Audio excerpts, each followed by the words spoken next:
Well, hello there. Happy Monday. Happy Oh my Monday. God. Michael Drolet in the house. And I'm in Amber's house, but she's not here.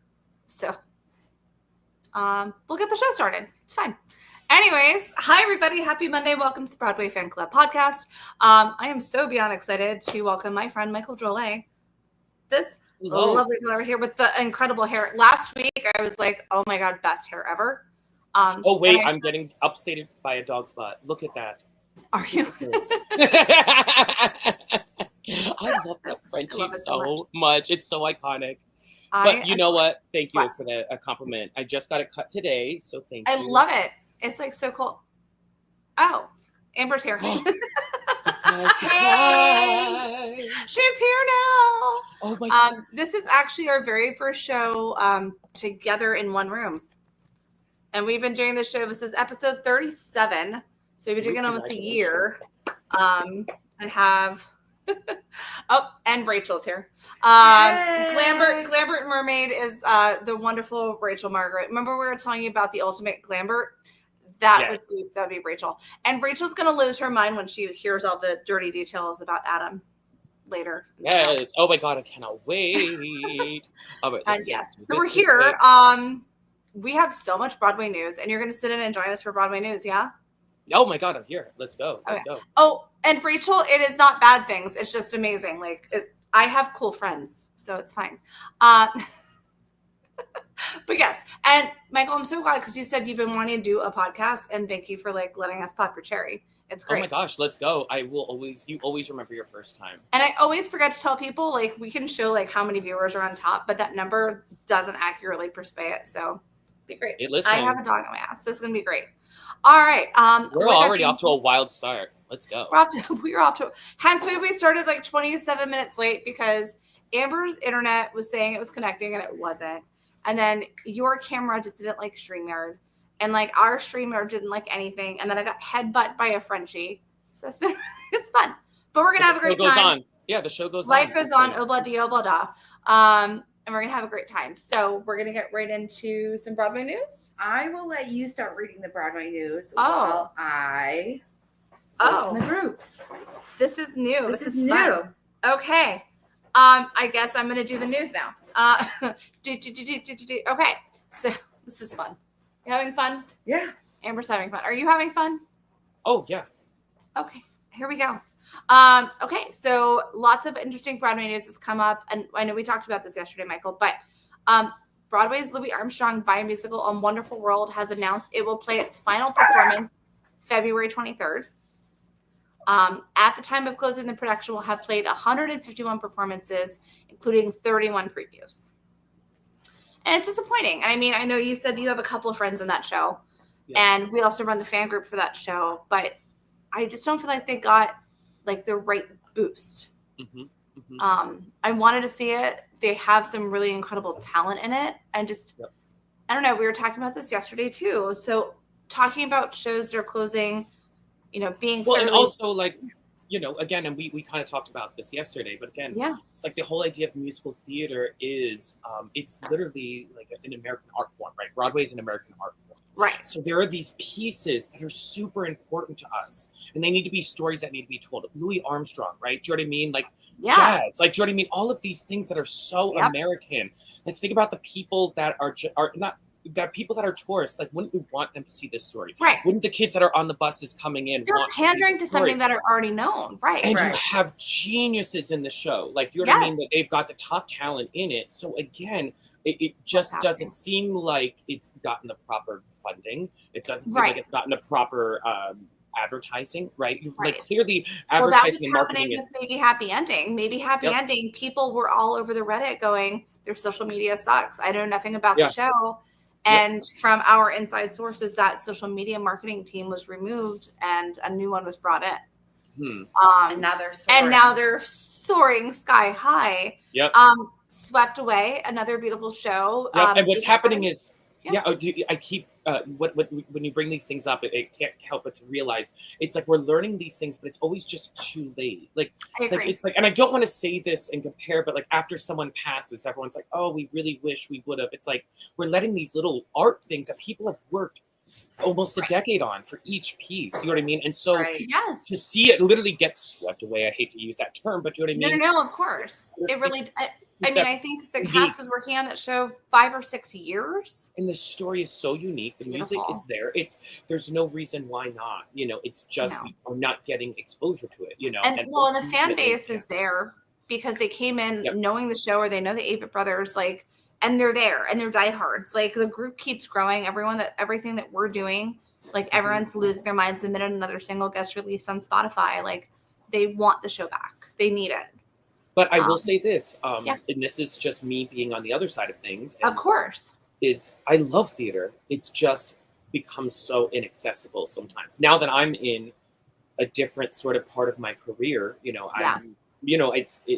that's part of my life. Do you know what I mean? And the idea is, like, I do want to support theater, but what do you do for us theater heads, the people that, like, literally need it to live by? But when I was in New York, I had more options of people saying, hey, Michael, do you want to come to a preview? And I get to see a friend in a preview, and here I'm kind of, you know, it's a very different thing. It feels, and I agree. So for those who don't know, Michael also lives in Orlando. It's fun because I would have done the show in person with you, but I'm in Connecticut now. Right. But Orlando has our theater world, but the minute you step outside of it, you realize how minor and, like, mini it is. You've got the theme park entertainment, which barely touches the spectrum of what a Broadway show is. I think the show that comes closest to that is, like, Finding Nemo the musical. Yeah. And it's, like, it's very touching. Yeah. And you do feel emotions, and they're not afraid to go close to the edge, you know. Right. But exactly. You know, I agree. But it's not to the level of Broadway. But then when you break down Broadway, it's local theater, but it's also at a much higher scale with a higher budget. Just happens to be in New York. Yep. But it's still the same human beings behind the roles. I know Amber and I were going to talk about it later about, like, some stage show experiences that have been going on recently. And it's crazy. And I see Jackie posted the new social media team for Maybe Happy Ending is the same one as Gatsby. So that means it's Catherine Quinn. So that makes all the sense. Love it. Gatsby's really killing it with Gatsby the socials. is killing it with the socials. Killing it. Good. So it's interesting, but yeah, it's interesting to, like, be on both sides of it. Us from, like, a marketing and production side, you from, like, every aspect of it. But I'm excited to get into your bio later in the show because you really have just done so many incredible things. And well, thank you. Well, you're welcome. I mean, you're not just Bach. Like, there's so much more behind you. I'm more than Bach. Thank you. You are more. Thank you. Thank you. Rachel starting on Don't Get Me Started on Stage Door Shenanigans. Something happened Saturday night. Oh, I'm aware. Let's go back to Broadway news, though. Y'all, I just want to let you know I'm now commenting. Sorry, I didn't mean it looked like I was glazed over for a second. I was trying to make sure I got into the comments. I had to get signed in. So let's comment away. Michael, you can literally interrupt me and talk to anybody right in the comment section, too. It's fine. Yep. And again, later I'll open up comments. I love questions later, so think of those stuff, too. Love you guys. You're the best. I love theater nerds. Dogs. All right. Next, so on January 25th, The Outsiders actually canceled their matinee performance due to a power outage, which is insanity. Which means everything had to have gone through. It's just complete. Aww, Stephanie said, "I love it. You were way more than Bach." Oh, thank you. Thank you. Oh, I love you, Steffi. Stephanie's one of my besties. I love you, Stephanie. I love it. Well, I'm glad that she's here to support you and listen to us ramble. And she's my Glinda at heart. Oh, I love her so much. So great. It's like, it's such a fun show. And, like, I see the family behind it, and it's just incredible. Because, like, you can never truly leave, like, Wicked at all. Like, you're always there. Plus, I love all the alumni backstage, but we'll talk about that later. And Joshua Boone actually played his final show. How are you doing over there? Almost done. She's almost done. She is Amber's sharing to all 73 of our fan groups. It's great. She does this every show. Nice. I'm going to butcher this name. I think it's Lencia Kabiti from Hamilton and Rent. Will make history when she takes over the role of Elphaba. Elphaba. Oh, I knew this. Sorry. It was like I didn't want to jump out, but yes, I did know that. Yes, don't jump out. That's so exciting. This is a show to jump out at. This is a big deal. So it's incredible. She's going to be the first Black actor to play the role, which is incredible. Full time through the role. Beginning on March 4th. Yeah, take my money. Like, how are we going to get tickets? Like, everyone's going to want tickets. Like, I mean, I'm going to say, like, I've been hearing, like, so many sold out houses every night for Wicked, every matinee. Like, the lottery system. Can I tell you something? Crazy. Yeah. I mean, I love Mary-Kate Morrissey. Mary-Kate and I did the show. I mean, my favorite story about Mary-Kate was back in Denver, Colorado. She joined as the standby. Mm-hmm. And Mary-Kate is, she's bisexual. She's happily with a man. She's a lovely, just one of the salt of the earth, just realest people ever. Right. And I remember we made her sing Defying Gravity because we were all like partying like out, and sometimes we're like, okay, who's gonna do it? Like, let's ask the new girl to do it. She's like, yeah. We were living our dreams. Oh my God, hearing her to do it and just her doing it. I will say this, I love her, but hearing her do it her authentic way, like how she approached it from the very beginning, I was just like, holy doo-doo. Like, she just had such she has such a cool, unique approach to the way she sings. Like, it's so exciting. Like, you're worried with her, but in the best way possible. Like, I don't love my alphabets to be too easy, right? I want us to worry. Like, I want us to feel a little scared. Do you know what I mean? I want us to clench a little. Like, I love that feeling. Yeah. That's just, you know what I mean? Yeah. I think it's always important to clench. Absolutely. We love a little clench. Right. What were you saying, Amber? We just saw her at the Broadway Cares Red Bucket Follies. She was one of the judges. Yeah. And Wicked swept the competition at Red Bucket. It was incredible. Absolutely. I will say I do have pictures of me with Red Bucket. I think I sent you one. Yeah. We have a full slideshow. Yeah. Yeah, it's going to be like Michael Drolet, this is your life. But you also know that because you sent it to us. Yeah. But let's go. Wait, but where I want to go on what Cheyenne was just saying. I can't believe there hasn't been a full-time Black Elphaba until now. So what I'm saying is this. Once the movie came out, we knew where we're going.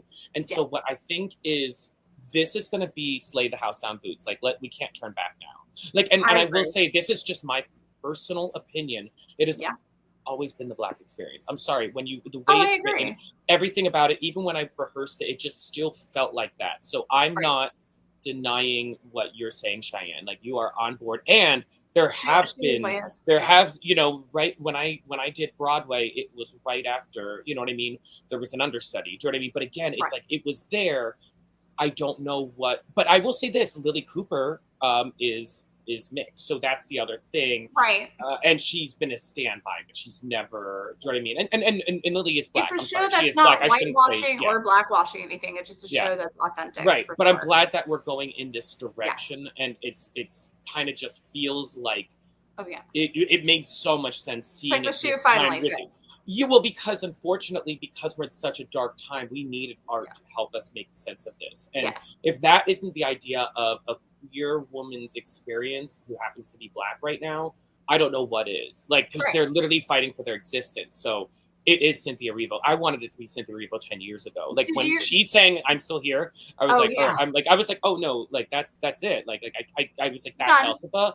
Because she sang from like where you're worried, where you're just like where you're clenching and you're just like this, and you keep going like this. And that's what she gave to us, and she did it on a freaking stick, flying around, doing all the crazy shit in a harness. What the fuck? I mean, I love her. Oh my God, she's a goddess. Anyway, I loved the rumor that I love your people already. I love this little chat already. Oh, it's great. Yes, you've got all of our regulars have tuned in, and then your friends are coming in. It's great.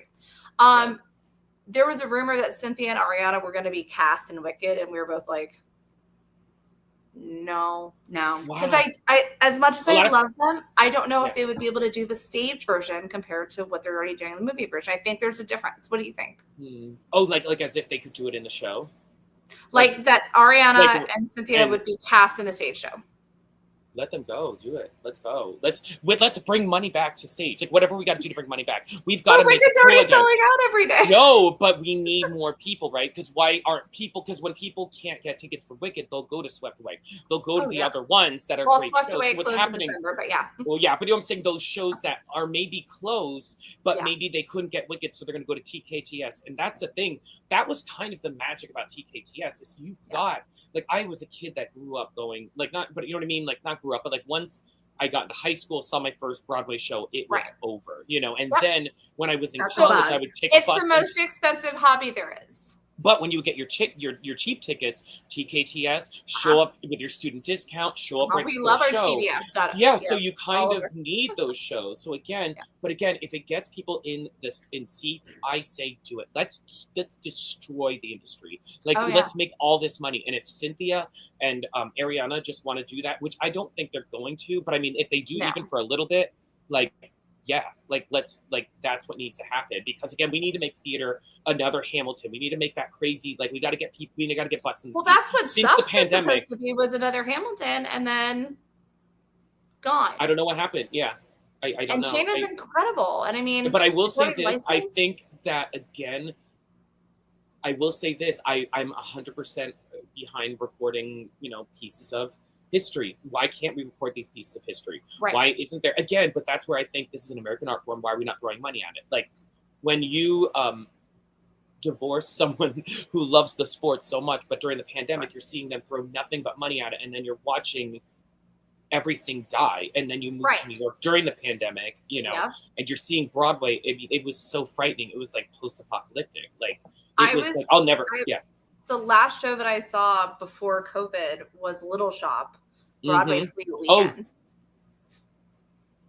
And when I tell you, it was the craziest thing, because I was there that week when COVID happened. Had no idea, because I came there on spring break because I was going to school for interior design, which that was a whole freaking shit show. I was seeing pictures. But yeah, anyway. For somebody like pre-COVID, I was probably in New York. I can't talk. I was in unique New York. I was in New York about 4 to 6 times a year. And then COVID, it was like 2.5 years I wasn't there. And a friend of mine, when I finally got back to New York and got back into the theater, she's like, wow, it's like a piece of you was like finally put back in. Like it was missing a complete part of me. It was awful. Yeah. And it was just frustrating, but now I'm here once a month. I literally will post somebody will say, oh, I'm in the city. I'm like, oh, great. Let me know if you're around. I'll be up there that weekend. They're like, don't you live in New York now? I'm like, no, I'm still in Orlando. I like the heat. But I'll come harass Amber every month. It's great. Sure. It's great. All right. What's next? Yeah, go ahead. Let's do. This is so much fun. Yay. Next up on the list, we actually have some news from The Great Gatsby. Oh. They'll be launching a North American tour in 2026, which will be starting at the Hippodrome Theater in Baltimore, Maryland. Good morning, Baltimore. The production will play more than 50 cities, including Dallas and Cleveland, and additional dates and casting will be announced. Who do we think is going to be the touring Gatsby? I don't know. I still want to see Derek Klena in that role. I could see like Austin Colby doing it, like the standby currently. I could see, because he toured with Frozen. Mm-hmm. So I could see him doing like the tour full time as Gatsby. What do you think, Michael? I'm going to go with it. I'm going to go with what you guys think. You're a little more versed on this.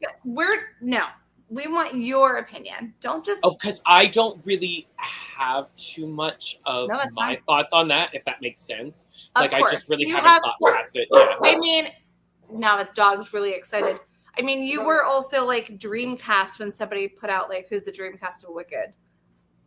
I will take that. Listen, we will take that moment. You were like the Dreamcasting for Bach, which is incredible. But like... Listen, we will take that. Is there somebody amongst your travels, amongst your shows, or like in the theater world that you would like to see perform as Jay Gatsby or as another male lead? Oh, interesting. Because now I'm like thinking about like, God, there were so many fears. I know, we're gonna make you think here. Your curls are gonna get tighter. Yeah. Oh my God. I mean, oh my God, there's like, I could go down a list of them. I mean, do you know what I mean? I love like a Billy Ty. He's fantastic. Do you know what I mean? I would love to see. Yes. Let me think. Who else? Like, because he can kind of just pull off anything at this point. You know what I mean? Right. Like, I just think he would be fantastic. And you need someone with that range for Gatsby, because there's so many highs and so many lows. I mean, I just got to see Ryan McCartan in it this past Friday, and then let's just go there. Let's just go there, because that's where my heart beats for forever. I love him.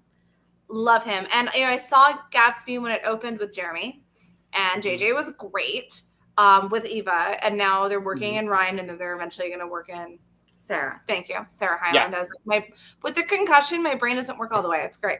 I can see your face, but Ryan McCartan, holy moly, the range was spectacular. The acting was believable, and this is going to leave me. Go ahead. Yeah.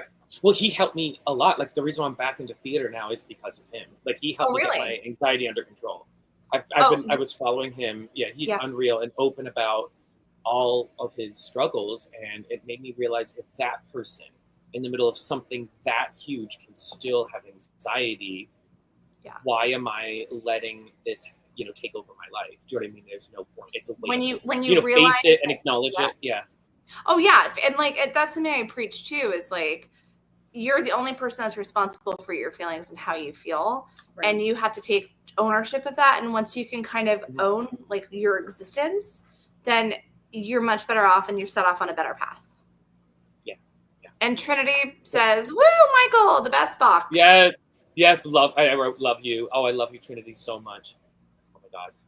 So they're the best friends. They're on. I love it. Supporting me.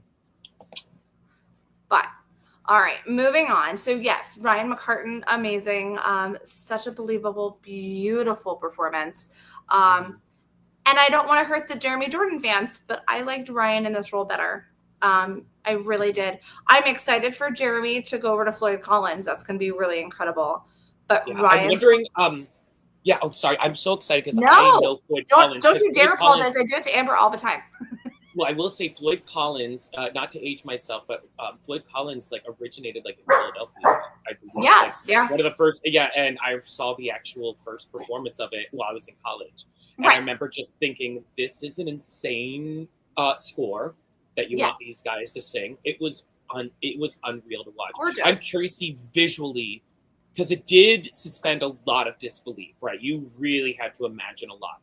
Well, I'm really hoping they're going to do something. I'm curious how they're going to do something visual. I'm curious to see what they're going to do this time to see if that will be the same route. I want them to do it. So Redwood just came out and they're doing the digital screen with the mast tree in the center. And I'm wondering I've heard that she literally has to climb shit at the end. Yes. Of her defying gravity's climbing shit. Yes, it's incredible. I can't take my money. How do I take my money? Take my money. I have to see this. My money is yours. I saw her in If Then, loved Idina Menzel in If Then.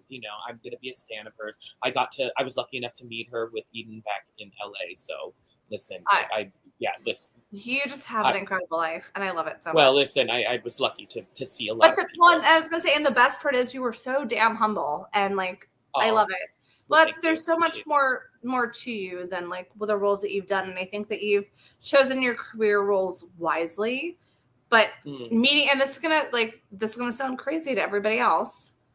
When I first met you, it was in Orlando, very close to home, had nothing to do with Broadway or theater, and immediately we're like, oh, we're gonna be Facebook friends. And then when you started posting stuff, I was like, what? I had not a clue. Your career. And so I've had the lovely opportunity of seeing you as a person first, like most people should, and then seeing the roles that you've done. And then now I know both. There's a happy marriage between the two of them because it makes so much sense on both sides. Yeah, well, I think that also is. Stephanie is singing your praises. I love it. I love it. Oh, I love her. So she's my best friend ever. You haven't figured out perfectly. I'm trying. I am trying. And then Jackie's you guys are amazing. Yes, I love reading everyone's comments. It's a bunch of this is a love room. This is a love fest. This is so I love it. fun. I love it. And Jackie's saying that she is a JJ fan, but I do agree Ryan is a good pick to take over. It took me some time to warm up to him, but he totally impressed me in the past. He's catching up to me as he really made it his own. Yes, absolutely. And I'm going to tell you, Jackie, every single person that works in that house, when I was talking to house management and merch management, because we know everybody in that gorgeous theater, during intermission, I came out and I was talking to them and I was like, oh my God, he's amazing. He's this, and every single person's like, just wait to hear past. Just wait to hear past. It's good or bad. They're like, you're going to lose your mind. And of course it happened. I'm like, jaw on floor, sitting with just chills and I gotta go back. Emotion. I gotta go back. Oh yeah, you gotta go back. Back to the past. Back to West Egg. Back to West Egg. All right. enough of the gushing over Ryan McCartan. I'll do it all day long. Well, but I have to talk about the stage experience there. Stage door experience. I'm sorry to cut you off. No, you're good. We were talking, and I vented a little bit about it. Stage doors get crazy. Michael Drolet, you know this very much. We do know this. This. Yeah. But then they're getting even crazier, and I'll talk as we come up to the shows that Amber and I both attended this weekend, and what's coming up. So at Gatsby, the first time that I stage doored, and it's just to kind of catch up with people that I'm friends with in the show. And I'm talking to Eva because she had just missed the Broadway cruise because last year because she was cast in Gatsby. And she was going to do the Broadway Cruise 3 this year, but she happens to be going over to Cabaret and also to the UK. No big deal. I mean, no biggie. And also to the now already sold out Hadestown, UK appearance. Because they're going to record it, right? Aren't they going to record it? They have to. They have to. That's what they're doing, right? Do you know what I'm trying to get at? Is this? It smells like they're going to record it. Which 100%.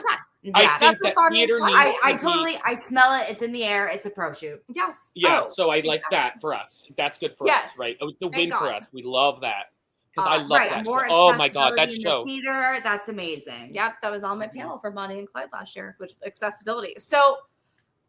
Eva, the first time we were talking, there was like one of those like autograph hounds who was like up in her face with a camera, and she bitched him out so fast. And like, Eva is so tiny, but the minute you piss her off, she's going to put you in the place. And this guy like walked away with his tail between his legs.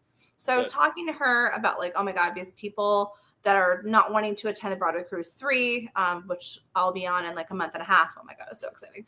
But I was like, yeah, they're all bitching that you're not there. And she's like, I don't. And she went off, not on me, but the people that were standing at the stage door were like, even Noblezada just cursed someone out. And I'm like, no, it's not cursing anyone out. She's just upset. And that's just her. And it's the human first. And I love that human first. Well, and that would, and I think the one thing too is like when people do like, and I know where she's coming from too on her side of getting upset, where like, you miss something and people give you shit about it. It's like, you think your life is over. You think we don't know that, like, we want to be there, but we are human beings and this is a muscle, and we have to be careful with it. And things happen. Athletes get injuries. We're human beings. Like a cough and a whatever is fine to some people, but it's devastating when you're belching your tits off, So ultimately, sometimes I think when people say, why aren't you going to be there? It's like, you know what?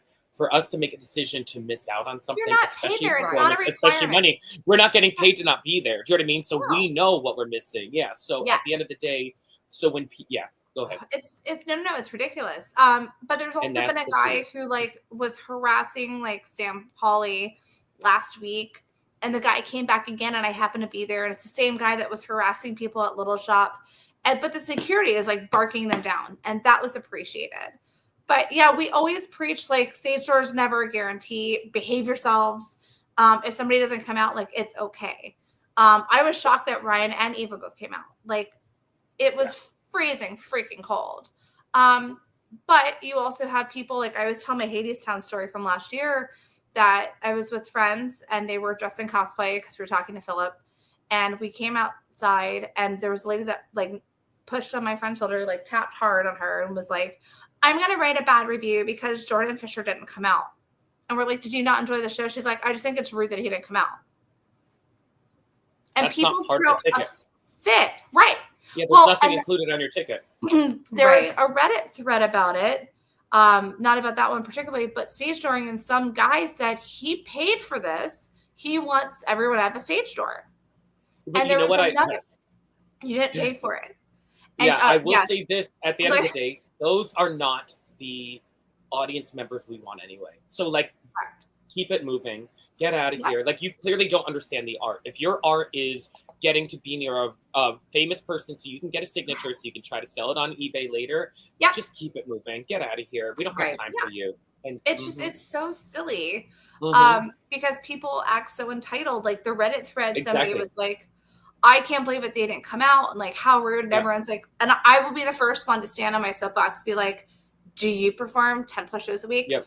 This is what you said. This is your work right here. Yeah. Like Darren Criss will come out way after maybe happy ending, if he feels like it, he's masked up, he's using a speaker box so that he's not, and he's like, no offense, like I'm not going to take selfies with anybody, so have your camera ready. And like people respect that. Right. Yeah. But other people just don't. I know that now you're just like one sick drop from somebody, that's it. Like you're done. Like one spit drop on your face and that's it. And you're sick, and then you're missing all that money. And what are you gonna do? You know. What did you say? And then everyone's gonna complain. You know, they complain if you out miss shows. sick. They complain if you don't do that. Do you know what I mean? Like, when are they going to be happy? And again, those are not the audience members, right? Do you know what I mean? So those are not. Those are the people performer's responsibility to please every single person, and you have to be very selfish in that matter of protecting yourself from everything else. I know that there was an experience. I know Rachel was at the show, and Rachel, correct me if this is not the experience you were talking about. There was actually somebody who was standing on the stanchion at the stage door of Cabaret, and security was like, get down. And this person was like, no, you can't make me. I want to see everybody. And like caused a big riot.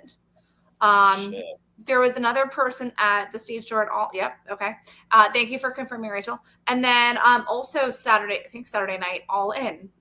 People wanted to see Lin-Manuel Miranda, and everyone was wooing and cheering for everybody else part of the show. And this one girl got so mad and started cursing everybody out because she said they were teasing her by cheering so loudly she thought it was him, and that they were being mean. Yeah, because they were cheering for like the band. Oh my God. But like I always cheer for the band. Yeah. They're great. Yeah. Well, can I tell you something interesting? I will say, considering if we're gonna talk stage door etiquette, when I did whatever you want. Broadway, well, when I did Wicked on Broadway, it was my dream. Wait, you did Wicked on Broadway? Yeah. And when I did, no idea. 2010. I didn't know that at all. Yeah, What? I understudied Alex. Yeah, I understudied Alex Brightman.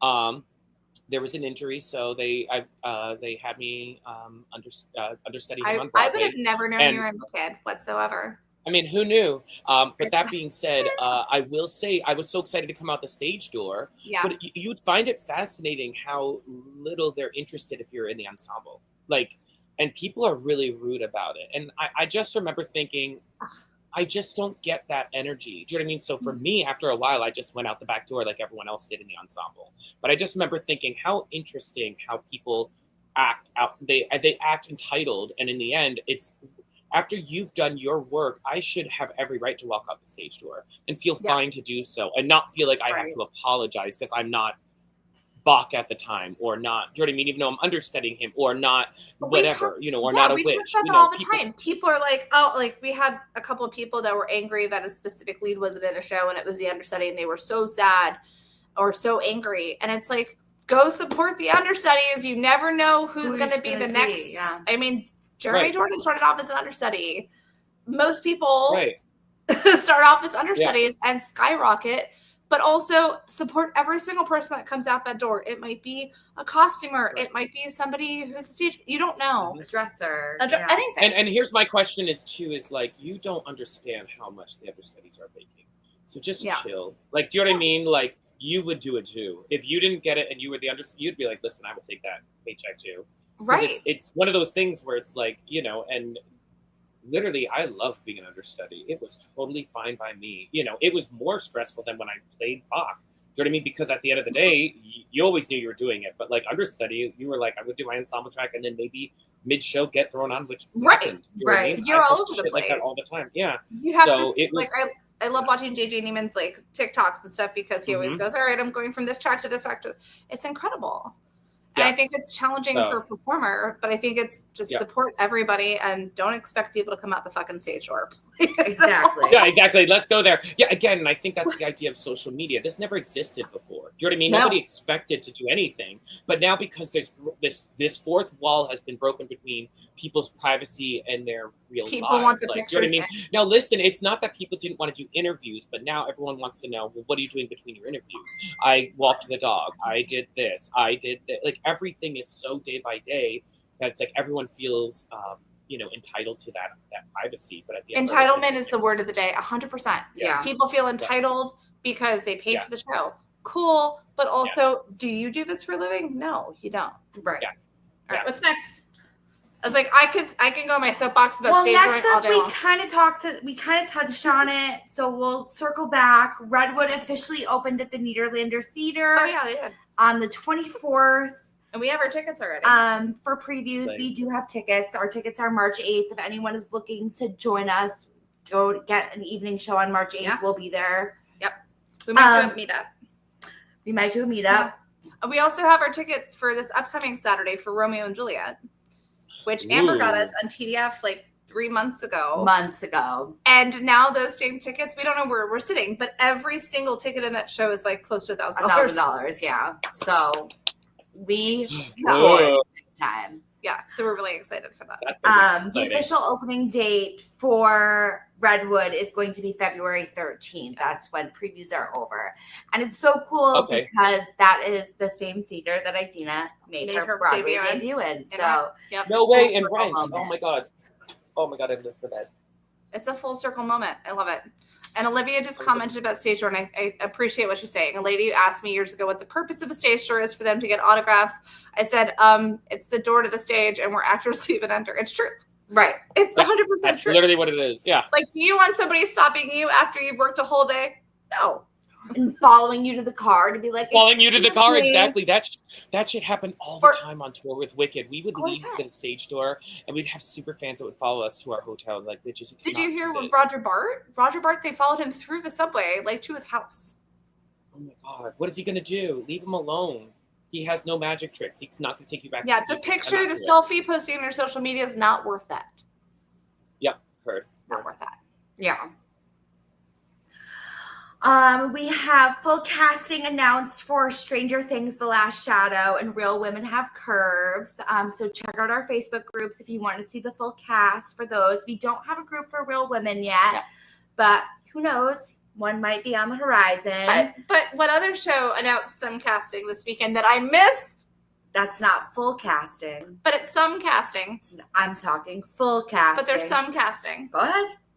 Lost Boys. And what else did Lost Boys announce? God. They also announced that I'm so excited. Lost Boys was the movie that got me into vampires and made me a spooky bitch. This is why I'm getting like all heated. Got it. Yeah, you are. I like this. Yeah. Get it. You can see my face. Go for it. Yeah, you love it. Get it in there. I was like, damn, I love this. Spring of 2026. So it's next spring, and they're already doing marketing, which I freaking love. And who's writing the music? Dear friend Larry Lelly had the opportunity when they were shopping it to see like the first half, and he said it is going to be incredible. So I am squeeing internally. You didn't tell the people where it's going to be. Oh, it's going to be at the Palace Theater. Oh wow! That was my reaction. That's a big ass theater. That's where Ben Platt just did his residency. Right. Wow. Is he going to be able to fill it? I hope it can. Right. Oh, yeah, it's going to be interesting to fill it. But, I mean, Casey Levy is going to be in the cast, so that's kind of cool. I know Miss Levy. You need to come on the Broadway cruise with me in March. I know. Yeah. I get a vacation. So. I mean, it's out of Miami. I mean, I could drive down there. I'm going to take the Bright Line down. Yeah. I'll send you the details because you'll know pretty much everybody else. But it's fine. All right, moving on. This one is like a total curveball of Broadway news, but like half out of the screen. There you go. Huge names were announced for Trisha Paytas' big Broadway dream. Do you know what that is? Nope. Trisha Paytas, online influencer, online personality, is having like a one night only big Broadway performance at the St. James Theater. Oh, at the St. James. At the St. James. She's right. At the St. James. And she'll be singing. Actually, they might use they, them pronouns. Excuse me. Okay.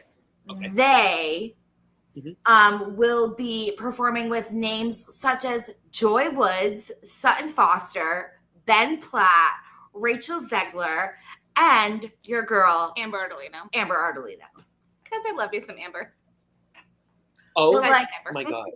Yeah. I know. I was going to say, she's quite the influencer then. So I had lived one night only, and it's going to be a that huge sounds incredible. I believe you can also watch it online. Yeah, I believe it's also going to be live. Oh my God. Sounds wild. but I guess it was because Trisha has wanted to like do Broadway their whole lives, so they're having this one night only, and like it is a stacked show, stacked. It's really cool. Yeah. All right, what's next? It's gonna be really cool. Again, let's get some butts in the seat. Get some Also, butts in the seat. Stephanie's also my new friend because she said, "Ooh, let's." Yes, Stephanie, let's cruise. Oh, Stephanie, do you want to go on the cruise? Mm-hmm. Oh my God. Yes, you do. Yes, you do. Oh my God, let's go. Let's I'll interrupt this and say Bob Mackey is going to be on the cruise. Wait, fuck off. I know. Wait, I've got my. I know. Okay, now that okay, that's it. It's over. I have a friend of Bob Mackey. I already got this, and I know the people's performing. Like Casey Levy, she was not my Elphaba. She was Elphaba when I played Bach. I'm not saying nobody's mine, but you know what I mean. Well, I mean that is pretty yours. But yeah, I'll take it. Yeah, I'll take it. But yeah. All right, moving on. We only have a couple bits left. And then we're going to spend like another 45 minutes talking about the incredible life of Michael Drolet. We have Jonathan Groff. Who's that? Oh, fun fact. I did a show with Jonathan Groff at the Fulton Opera House, which is now the Fulton Theater in Lancaster, Pennsylvania, while he was 16 and I was 18. Oh. I mean, I don't think there's anybody you don't know. Well, as we know, Jonathan Groff will be starring in Just in Time Broadway, and they just announced more casting for that. Mean Girls star Erica Henningsen will play Sandra Dee. That is very exciting. She's phenomenal.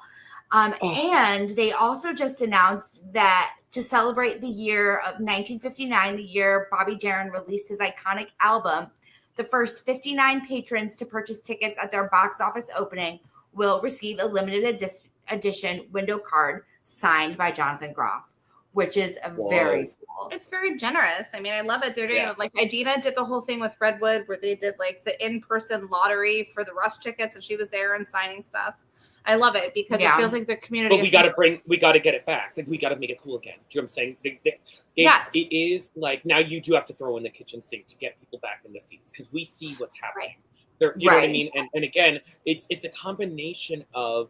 Here's the other thing. Let me think if I can explain this. And call me, old-fashioned, but you're old-fashioned.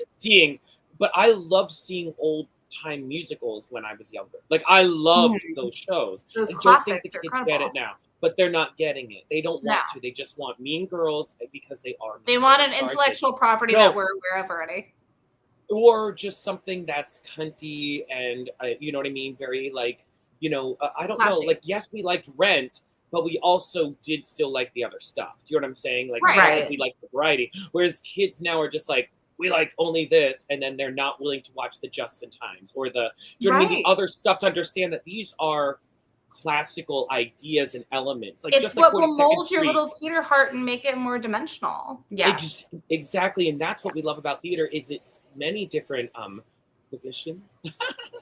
We'll leave it at that. You don't have to do the same position. You're going to have many different positions. That's why we love theater. I mean, multiple creative positions. And art. Yes, exactly. We love this. Do you know what I mean? It's just like we are not a rated G or PG show, and we're talking about theater. So I was like, literally. But do you know what I'm saying? It's like that's the thing is every time you go to do theme parks, it's the same show over and over again.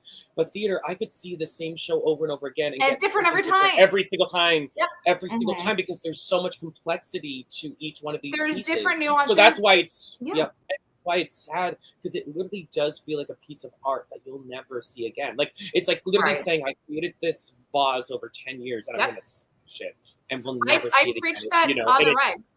On the reg. I'm always like, it's gonna be different people you're with. You're gonna be in a different mood. The actors are gonna do something different. Some weird something might happen. You're gonna interact with someone else. But it's alive with you. Yeah. Yes. And when you're breathing in that same air with it, it's so magical. It's one magical bubble. And then like I always struggle to like leave the bubble. Like I'm always like I look at Amber if we go to show, I'm like, you ready? Okay, we're ready. Yeah. And then we like disconnect. Or like if we're at the stage show, it's a continuation of the bubble because there's people that are talking about the show and that's lovely. Yep.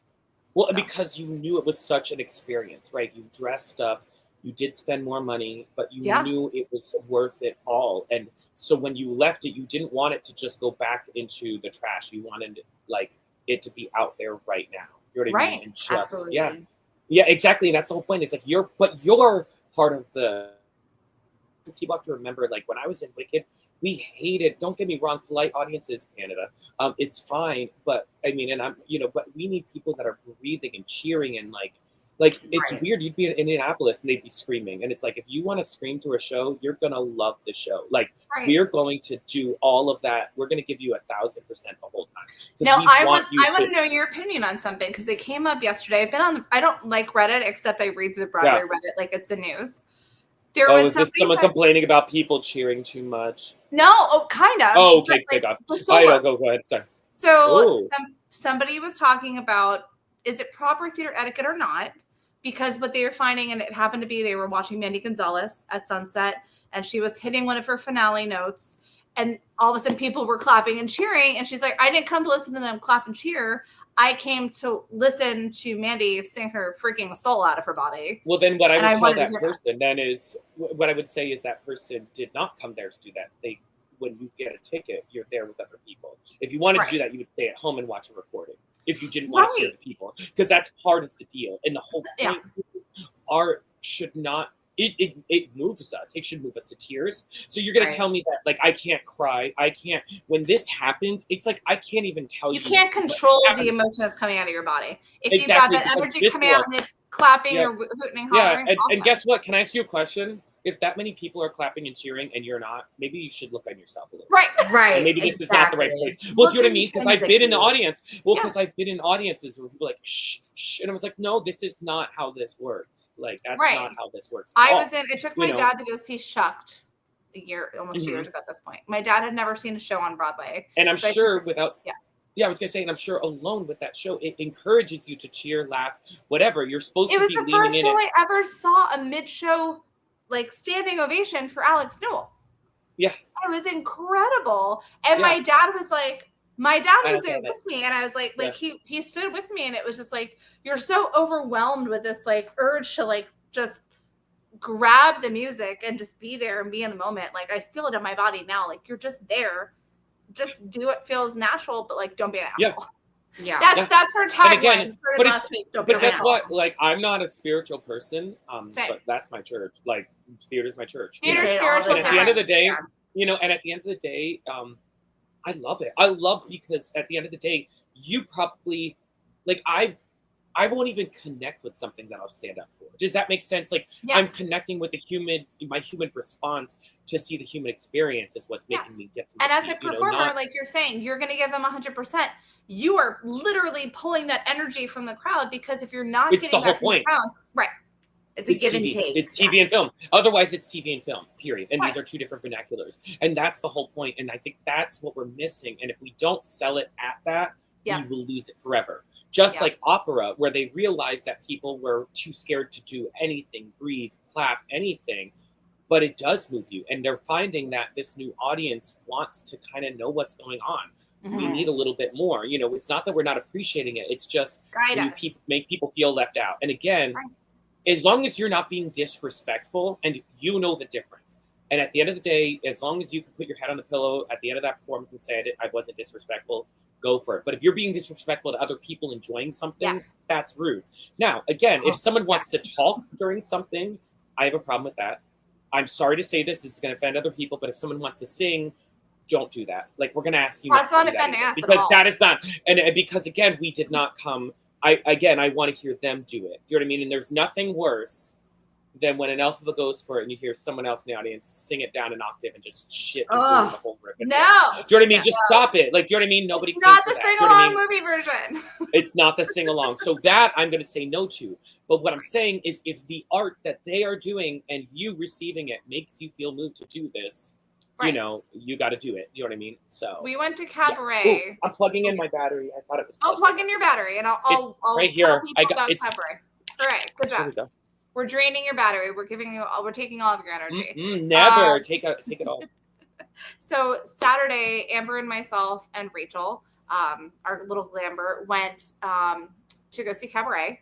It's actually one of the reasons I decided to come up this past weekend instead of this upcoming weekend, because I'm here all week. And we all sat in different seats because we all bought different tickets at a different time. And my original seat was on the opposite side, so like the traditional stage side. I don't know if you've been into the August Wilson since it's been renovated. So it's now Theater in the Round. So there's seats everywhere. So there's seats that are built into the stage side, and the stage side is shorter. So you're under more of the overhang. I was put in my seat. The very first thing is I had a bar that my knee couldn't even, like I couldn't put my leg in front of me. The two people to my left were using Tiger Balm and snoring through the show.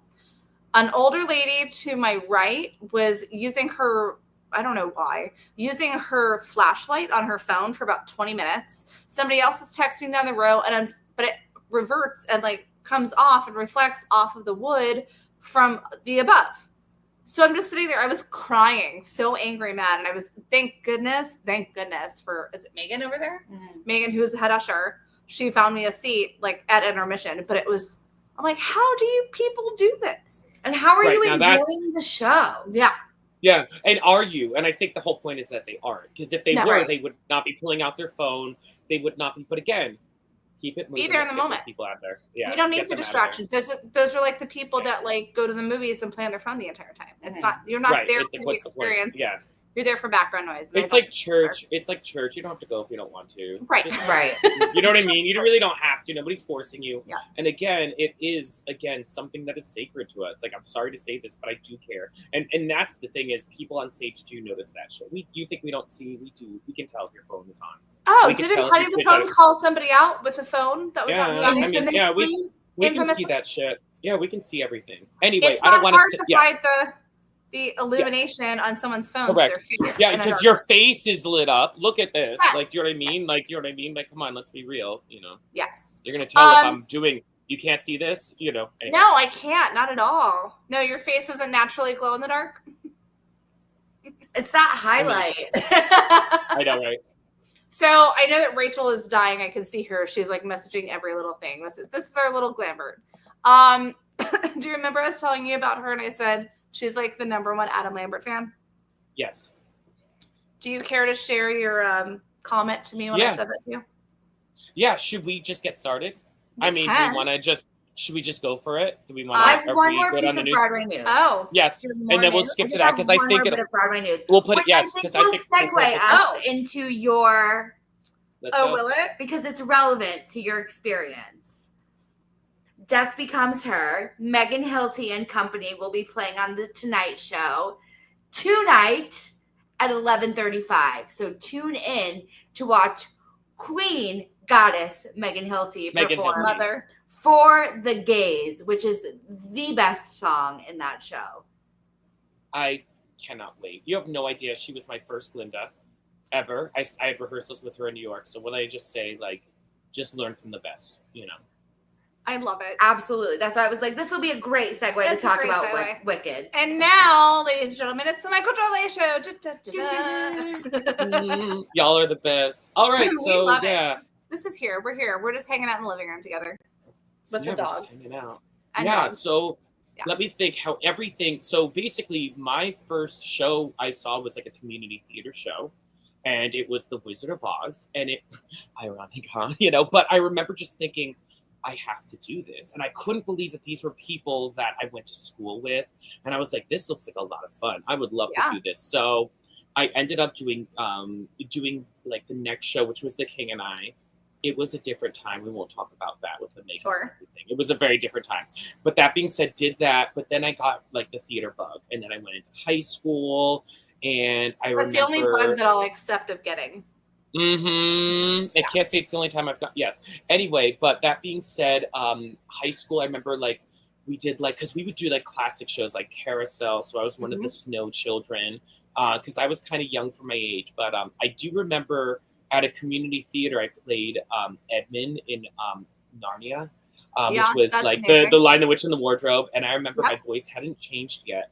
And I remember just belting the shit out of this stuff. I still have recordings of it. It is ridiculous. And I would belt the shit out of the end of this song for Turkish Delight. He loved his Turkish Delight. Love Turkish Delight. Which literally just doesn't taste as good as it looks in them. It really doesn't. And I remember in the show they wanted to give me bread with mayonnaise in it, and I almost threw up because I told them I didn't like mayonnaise. So they ended up doing something. Yeah, I was like, because they wanted me to eat it quickly and get it down. And but don't they want you to enjoy what you're eating? So you were like, exactly. They changed it out. They changed it out for something different. I think they put butter on it instead. But I was still scared. One day it was going to be mayonnaise and I was going to barf. that being said, That's traumatizing. I ended up going to school for musical theater. I went to the University of the Arts in Philadelphia, and graduated there in 2002. Because I'm a wee little baby. I'm just a little baby. No, yeah. So 2002 is when I graduated college in Philadelphia. And as I went to school, like during the summers, I would audition in New York and I would go see shows. Like that was the thing to do. Plus all the tours that, and plus Philadelphia has so much theater there. Like there was like the I would volunteer to like usher at some of the places, so I'd be able to like see shows at the Wilma, Walnut Street, the touring houses there. But that being said, I would perform at like theme parks, Dorney Park during the summer. Ended up doing some regional theater. Like I remember working at in Ohio, it was La Comedia Dinner Theater, and I remember doing like Godspell out there, and that was like a lot of fun. And I remember doing shows out in New Hampshire, and I would do like a chorus line. Like when I was non-union, they were like, oh, you can move, and I was like, can I? So I was like, I guess so. I was like, good thing I figured out how to dance in college. Point your feet and try your best. And my teachers always said, like, show that you have technique because you can learn the steps later. So if there was ever anything technical, if you knew that at least you could extend your arms and show your lines, extend your legs, point your feet, turn out, do all those technical things, they knew you would get it. And so I would get to do shows like that. I did Opera Grand Rapids with Montego Glover, which was amazing. And I got to do Baby John in West Side Story back in New Hampshire. Like I remember doing this theater, it was called the Palace Theater, and I did so many shows with them. I did Adam in The Story of Adam and Eve. Hey, it was like this resume. It was so much fun. I ended up you also did Forever Plaid, which is one of my favorites. I did Forever Plaid. Oh, at Blatt's Dinner Theater, and I ended up doing, which is in Pennsylvania. And I don't know, it's just like I got around a lot, but I just loved theater, and I just couldn't stop. And it sounds crazy, but I never did any other jobs but theater. I literally just it doesn't sound crazy. That sounds. It was wild. It was so exciting, and everything just came from. I would just go back to New York City, sublet, collect unemployment, and then audition for the next thing. So I just hustled. Right. I ended up. I would say this would have. And I would say like 2003, I ended up doing a national tour of Saturday Night Fever. Right. That was a lot of fun. Did that. I stayed with that for about 6 months, and then left to go back to New Hampshire because I was able to get like a sit-down job there because I realized touring one-nighters after that turned into one-nighters. That was no bueno, because we started with sit-downs in like casinos. So we were like in Atlantic City for 2 months, Biloxi, Mississippi in 2 months before it's gone now because of the hurricane. Yeah. But you know what I mean? But like that shit was fun. Once we did it was crazy.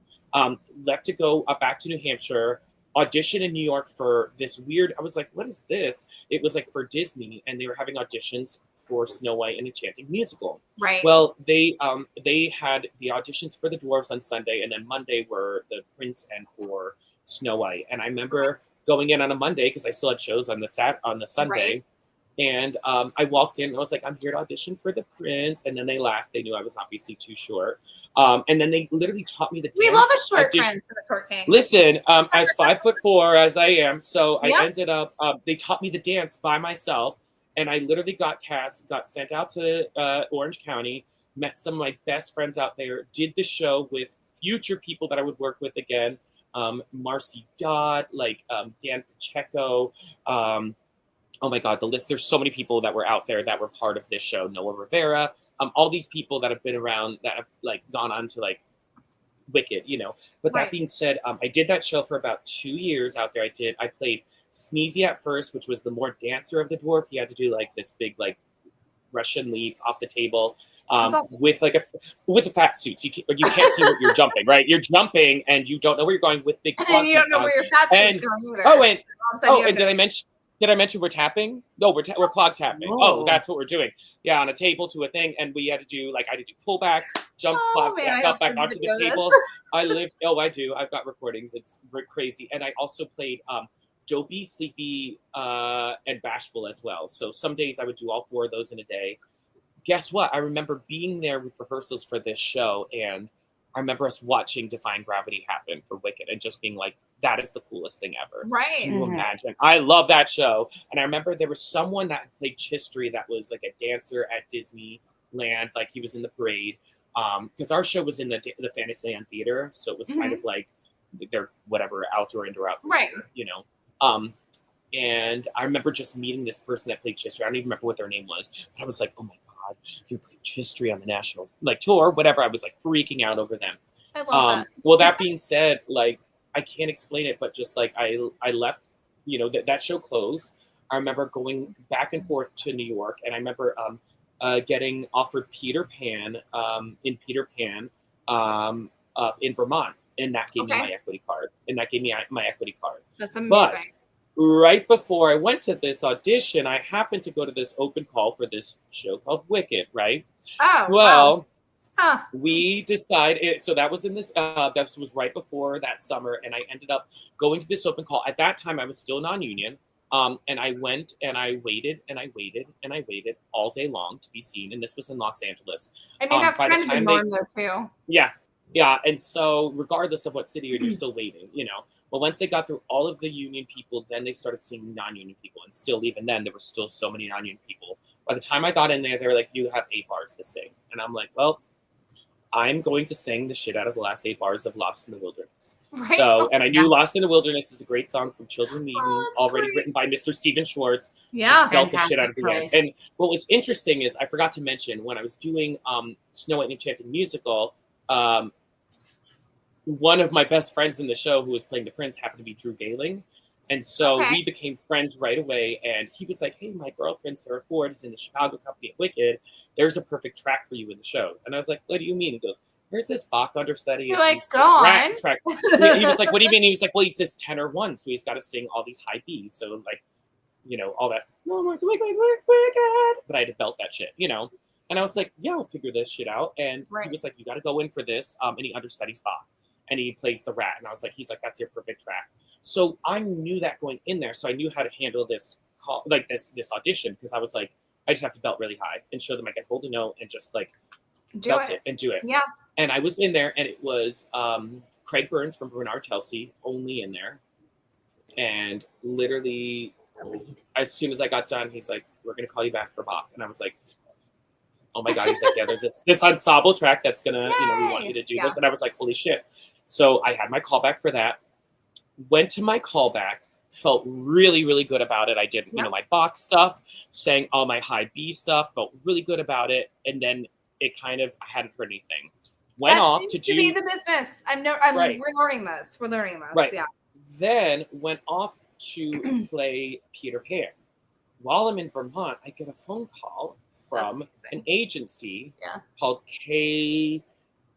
Oh, they've changed their name so much time. It was KSA at the time. And they said, hey, we got a call from Chelsea Casting, and they really loved you at the Wicked callback. And if you don't have representation, we'd love to meet with you when you come in, you know, when you come back to LA after you're done doing Peter Pan. I was like, sure. So what should I prepare? They're like, oh, no, don't worry about it. Just come in. We're going to chat when you get here. And I was like, okay. Okay. So I go there after the contract, get to LA, and I talk to them, and they basically say, we want to sign with you. And I was like, okay. You're like, I don't even have to I was like, like, you don't have to do anything else. Like, that's it. You know, we're good. Like, I was like, all these years of everything, and this is all I have to do right now. Like, fucking yes, let's go. You know, and the day after I signed with them, I get a phone call, and they said, just so you know, you got Wicked.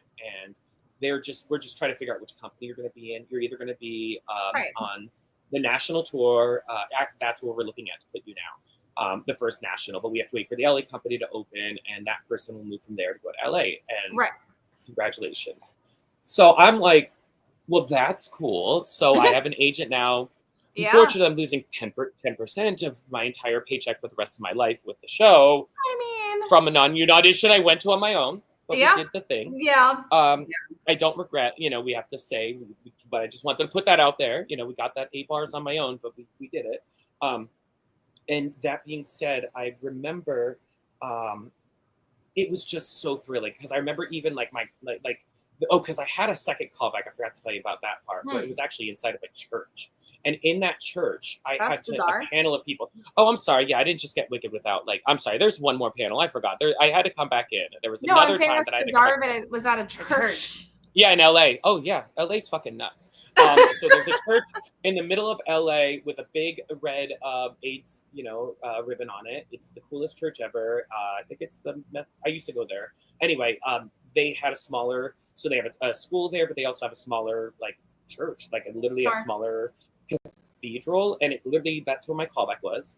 And literally, I didn't know who anybody was. It was Bernard from Bernard Kelsey, Joe Mantello, Lisa Laguio. I mean, all these people from Chelsea casting and producers like David Stone and Mark Platt. They were all fucking there trying to cast. Wow. And it was That's all not just intimidating TV. at all.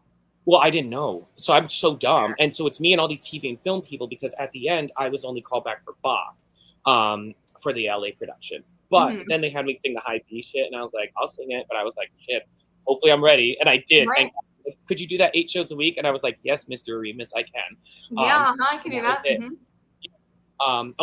Stephen Remus, Dominic Mendham, they were on there. And it was just this crazy thing. So yes, got Wicked.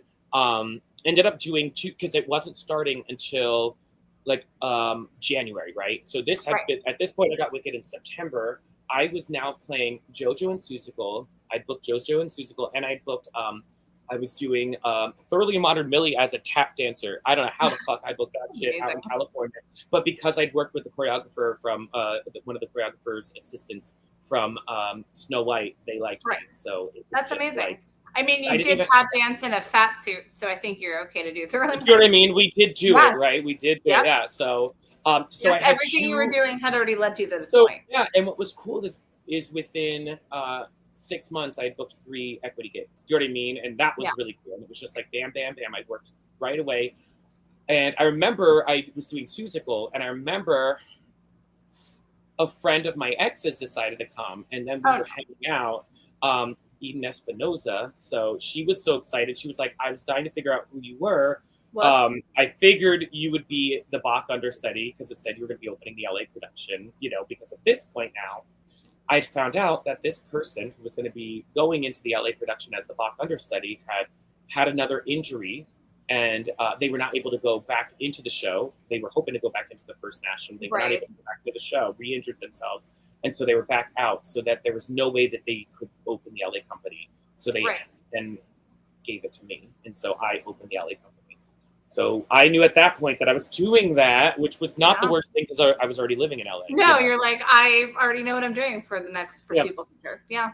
So I did that. Oh, and so I ended up hanging out with Eden, and we ended up becoming really good friends.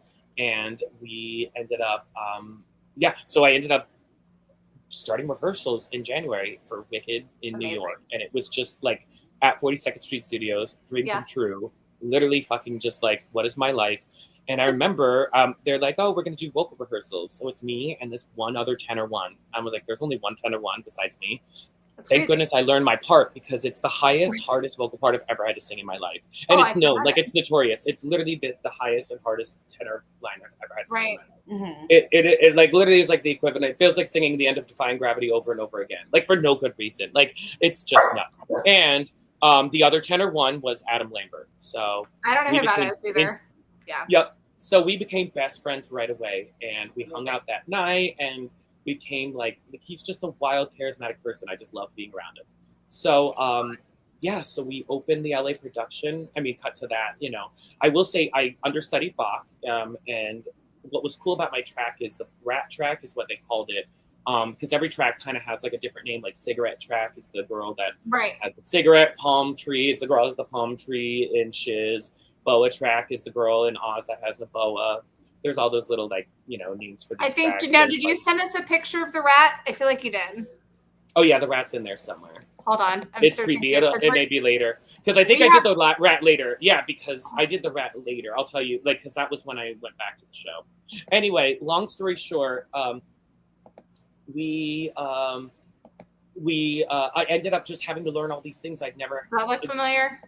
Yes, there's the rat. Look at him. He's very, very demure, very mindful. I'm very calm. I know there's even a better picture, and I'm going to find it while you're talking. Yeah, no, you're going to find it. But yeah, he's coming after that. He's right, 3 to the right. You'll see him as the rat later. Oh no, that's a rat. He's the porter. He's the one that kidding. takes Glinda. Yeah, he takes Glinda in the cart and pushes her on stage. Where am I going? Navigate. It looks good to me. Oh, Okay.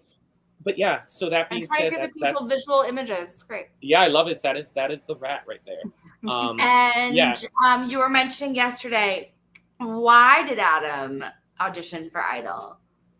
Well, we would watch Adam back in LA go out, and it was just like he would just go off.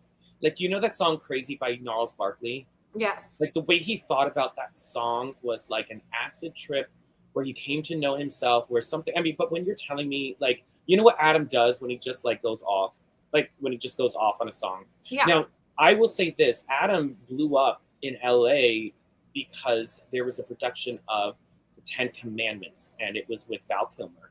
That's crazy. And Val Kilmer could not remember his lines. Sorry to say that, but there was his dialogue all over the It's not stage. the first time I've heard that, surprisingly. Yeah. But apparently he was not good. But Adam had this song. It's like "Tell Me, Are You Out There?" It's like you'll be able to find it online. When I tell you, you'll be like, "What the f- is this?" And it's like crazy. He goes off, but you're like, "This is nothing for him." Like, do you know what I mean? You're like, you guys have no idea how much more he can do, you know.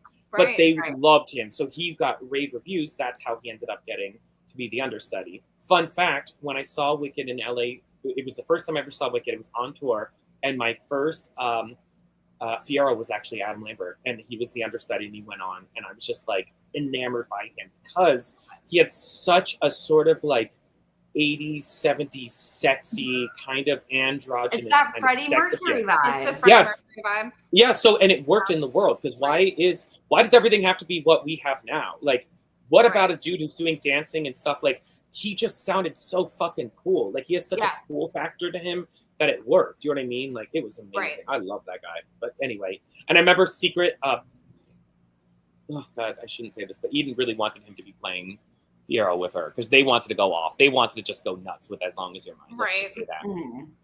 I mean, it just yeah.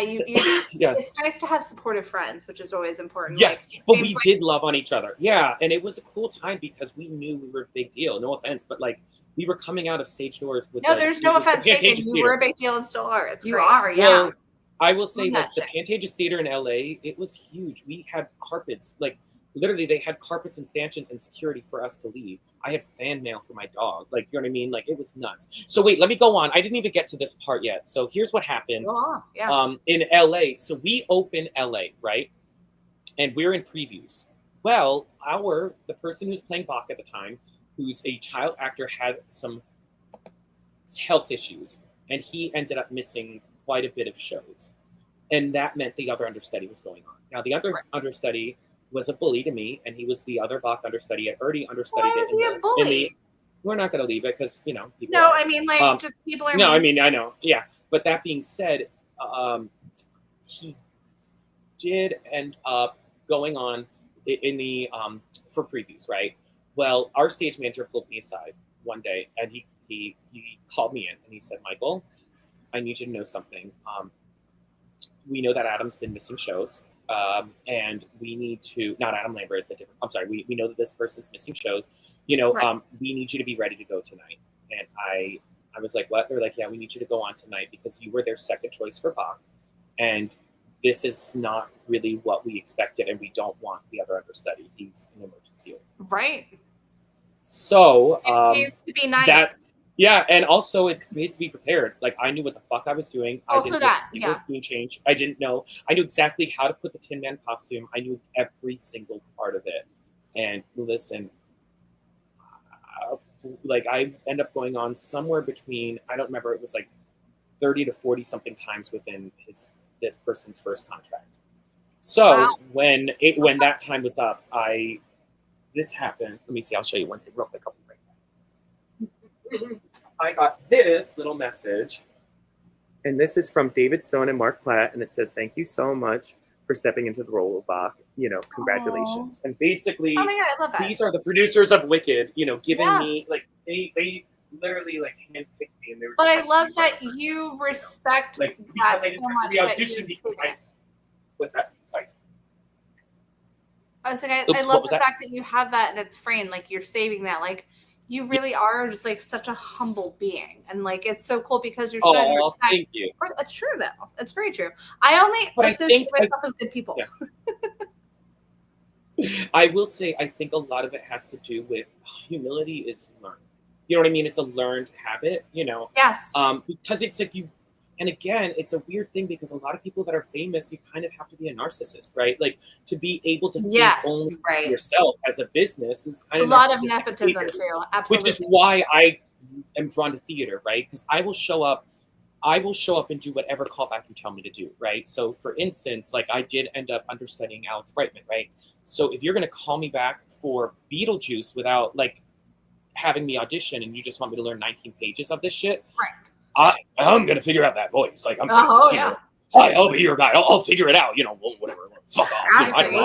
I'm gonna fucking figure it out. You know, I'm gonna. You know, that's my job. Like, you've already got the hair. But you know what I'm trying to get at is like I don't see myself as that, but I see myself as whatever you see me as, and that's what I love the most. So, yeah. That being said, it was so much fun in LA. I ended up having a nice little time with, let's say, someone from Grey's Anatomy.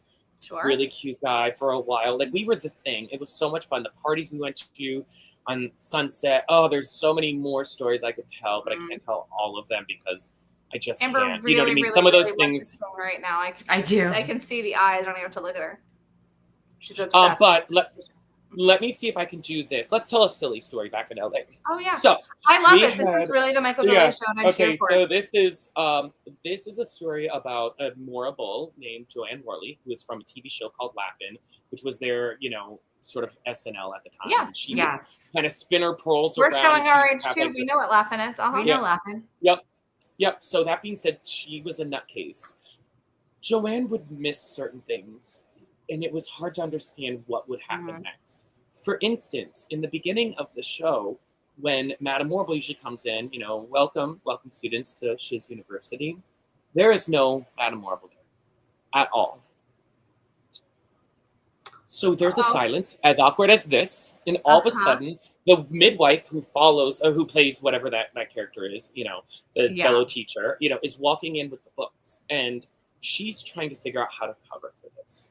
So she's walking down stage, her mic is not on, and she just starts screaming, "Hello, students! Welcome to Hogwarts University! I think Madame Morrible..." Wait, I hear something. So meanwhile, Joanne's mic is on, and you hear, "Wah, wah, wah," and she is making these squawking noises, like they're basically trying to say, "Girl, you got to get on stage." Yeah. And the midwife trying her best, but she was clearly shaken up. She was more of a singer. Okay, anyway, let's get back to Joanne missing this. You were driving this bus. You take it along. She decided she was going to walk across the stage. Now, mind you, Madame Morrible, if you see, she just comes out from stage right, comes right down center, right? One would think if you're coming from stage left, you could just come right down center. Not Joanne Worley. Not Joanne Worley. Straight across. You can walk straight across as if there is a scrim in front. There's no scrim. Just the whole audience staring at her, walking like this. She goes, "Wah, wah," literally going this fucking slow. Megan Hilty's in the front, and she literally takes her skirt and she skips. "Madame Morrible is coming. Madame Morrible is coming. Madame Morrible is coming." Skipping around the cart, trying to make up time. I, as Bach, am just watching her and loving every moment. And I'm not acting, dying and just trying not to laugh. But when I tell you, it was so fucking cringe. And if I tell you that was the end of the craziness with her, it wasn't. Because honestly, like by the time she came in, like it was over. Do you know what I mean? And then she finally comes in, does the thing, right? Fear of God in her eyes after that, which is natural, I suppose. But she had another problem, and this one happened during Thank Goodness. Okay. And I was playing Bach, and I was waiting off stage to go, you know, for Governor's Mansion, right? And we're in Thank Goodness. And she says, "Well, Glinda, dear, we're happy for you. How vividly I remember the day you were first summoned."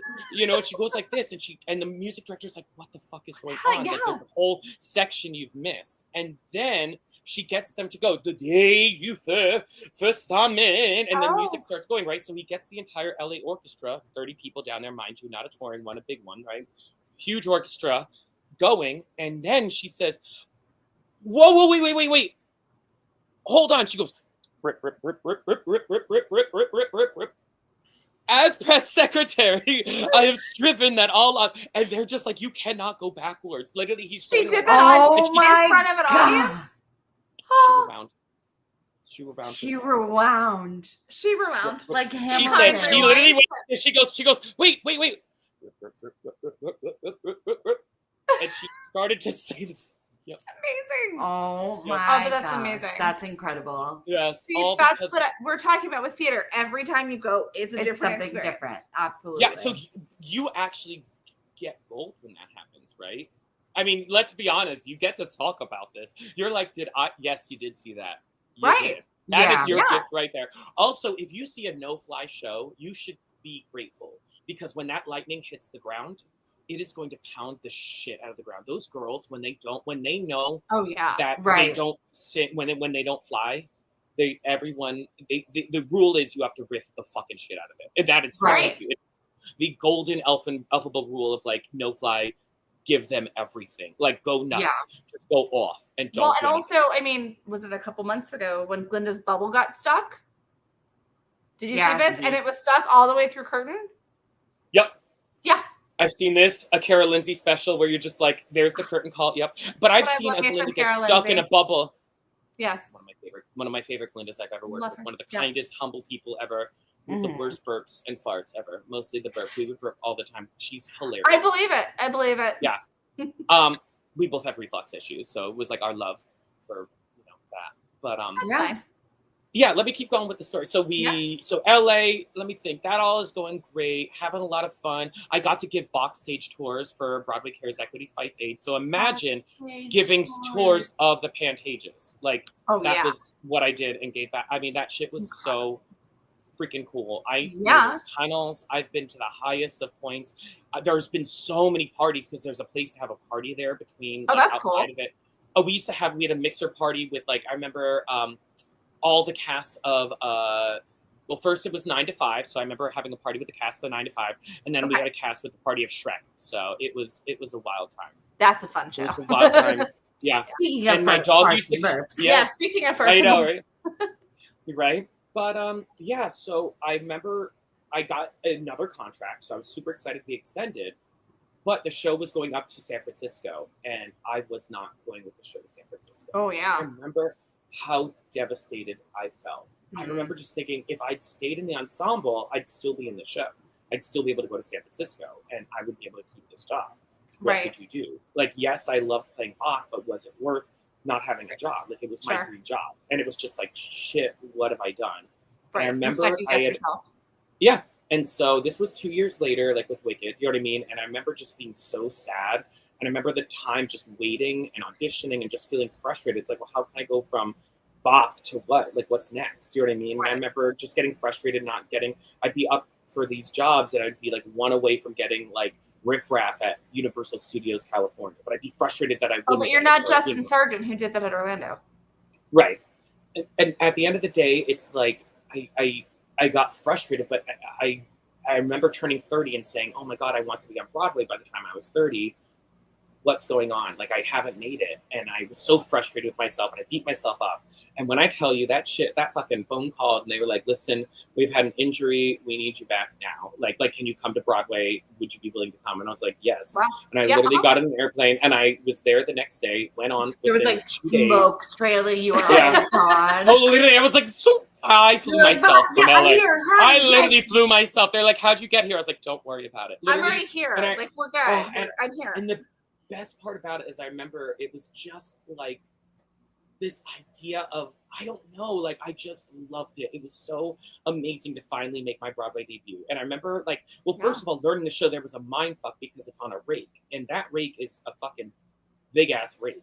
So you're literally like, and they didn't teach me how to do the rake until later. We'll talk about that later, because ultimately it is like, you have to have one knee bent and the other one straight, but unless you're telling me to do it, I don't know. I'm just like, why is that? Right, you're just like, and I don't know if you know, like, everything I did in the show, because as that same track that I did, it was trains, planes, and automobiles. All I do is like push the cart on with Glinda, ride the scooter, You know what I mean? Ride, like I would have to learn all of the box. So that means I had to put a lock on every single thing. So Nessa, if I did not lock her ass, she's just going right in the pit. Like, no, rolling right in the fucking pit. And I was like, oh, absolutely not. I love it. So it was so stressful, but it was so much fun. In the end, did that there for like 2 months. And I was just like, this is it. This is where I'm supposed to be. And while I was there was an opening for the national tour. They were needing a Bach understudy out there. And they were seeing a bunch of people, and they came to see me in a rehearsal, and they're like, yeah, you're going to do it. And that was it. So I went on the tour, and I stayed with that tour. I did that tour for 9 years, 91 cities.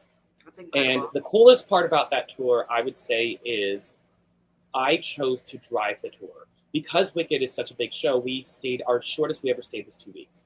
Sure. I mean, I could drive every 2 weeks. That's not that bad. Do you know what I mean? Right. And the cities, the drives weren't crazy. They could be as little as 2 or 3 hours if you're in North Carolina and going from Charlotte to Raleigh. You know what I mean? Car but then, yep. And I had my dogs at the time, and it was just such a big deal. And it was just so wonderful to be free of everyone on my days off, right? But it took a lot of bravery to be like, you're just going to drive. And so I am not afraid of driving. It is like, you had to do it. Like, and I realized that I liked having my things with me. Like, I could not tour out of a suitcase. I'm not. Well, we had Justin. I don't know if you know Justin Sargent. I don't know if you guys have came together through Orlando, but he's on the show 3 weeks ago, and he's doing King George in the Hamilton Angelica tour. But he's also driving. So it takes a lot out of you guys. But it also makes your experience better because I have friends that are on, on tour from Moulin Rouge, and when you don't have a car, you just stay in your hotel room and you don't really get experience. Whereas before, you'd be like, let me drive here, let me drive there, let me I'll go visit somebody, let's go do dinner, so we need to go get instead of doing my laundry in the hotel when everyone else is trying to, I'll drive to a cute part of town, have a coffee while I'm doing my laundry. Right. Cute little, you know what I mean? And again, your experience was so different, and you just got to know the country in a different way. And it's like my favorite part of the tour was driving. I would say, like, I loved driving up the Pacific Northwest across Canada. That was really gorgeous. Probably like beautiful. Going from Seattle up to Vancouver, which Vancouver is probably one of my favorite. When people ask me what's your favorite city, one of my favorite cities was Vancouver. I think what I loved about it is it's a city with a lot of nature right around it. So literally, like, you're in the city and you drive over a little bridge, and then you're in this gorgeous island of just gorgeous trees of just and the Sea to Sky Highway, which you drive up to Whistler, is so stunning. It's just like, and you wouldn't have been able to experience that with absolutely. And then I got to drive over the Canadian Rockies. So you think our Rockies are beautiful? Imagine them like up in Canada. Like, it was wild. So it was really, really cool. Did I lose you?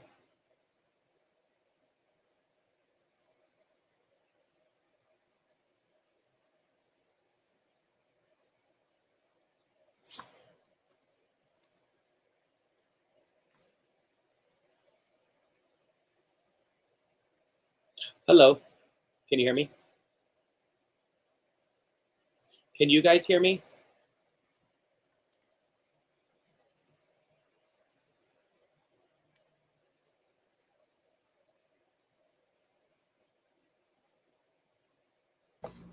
Technology. Hi. Thank you. I was like, we're good. I was like, we really loving your stories. Everyone's being so great. Okay, good. Okay, wait. Yes. We did it. Yes. All right, awesome. Yay, we're here. Get me over here. So yeah, I would say that the beauty was, and here's the other thing is, imagine people like, how do you do the same show for so long? I mean, first of all, talk about the show and the music, but you have to imagine every couple of weeks was a brand new opening night, like closing, opening. So you got that experience all the time, and the fans. And you're also in those cities or towns and meeting the local people, so they're coming to the show because now they have a connection with you. But you also understand how the natives are. And you have to understand is the show hires so many local people, so you get all the nerdies that love theater. They're the ones that are helping backstage, the techs, the local dressers, the local, even like the ushers. The local dresser did like Damn Yankees and Guys and Dolls and like Sebring one time. It was crazy. Yep. So much fun. And that's the thing is like, but those are our people, so you end up like knowing the right people. Like, it's so much fun. Yeah. I will say tour life, I could have done it forever, but except the fact you see everything and you have everything, but you miss everything as well.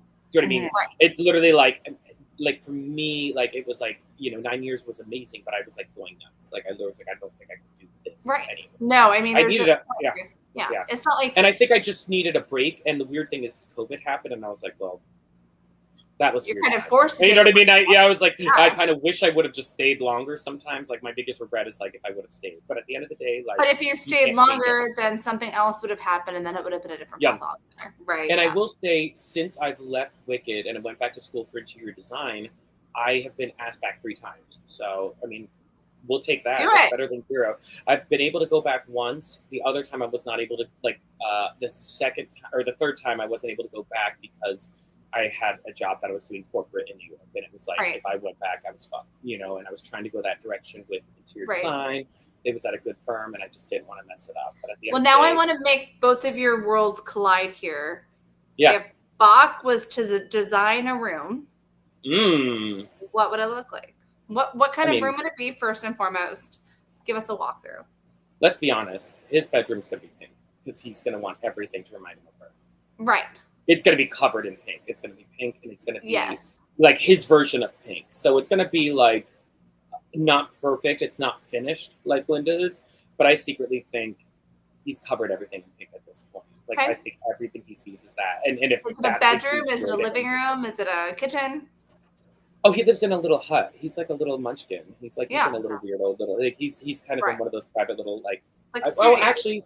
Yeah, but actually, he doesn't seem like a studio person. He does have a roommate. His roommate hates the pink. Do you know what I mean? I think his roommate hates the pink. They're like, you're obsessed. You're weird. But I love it.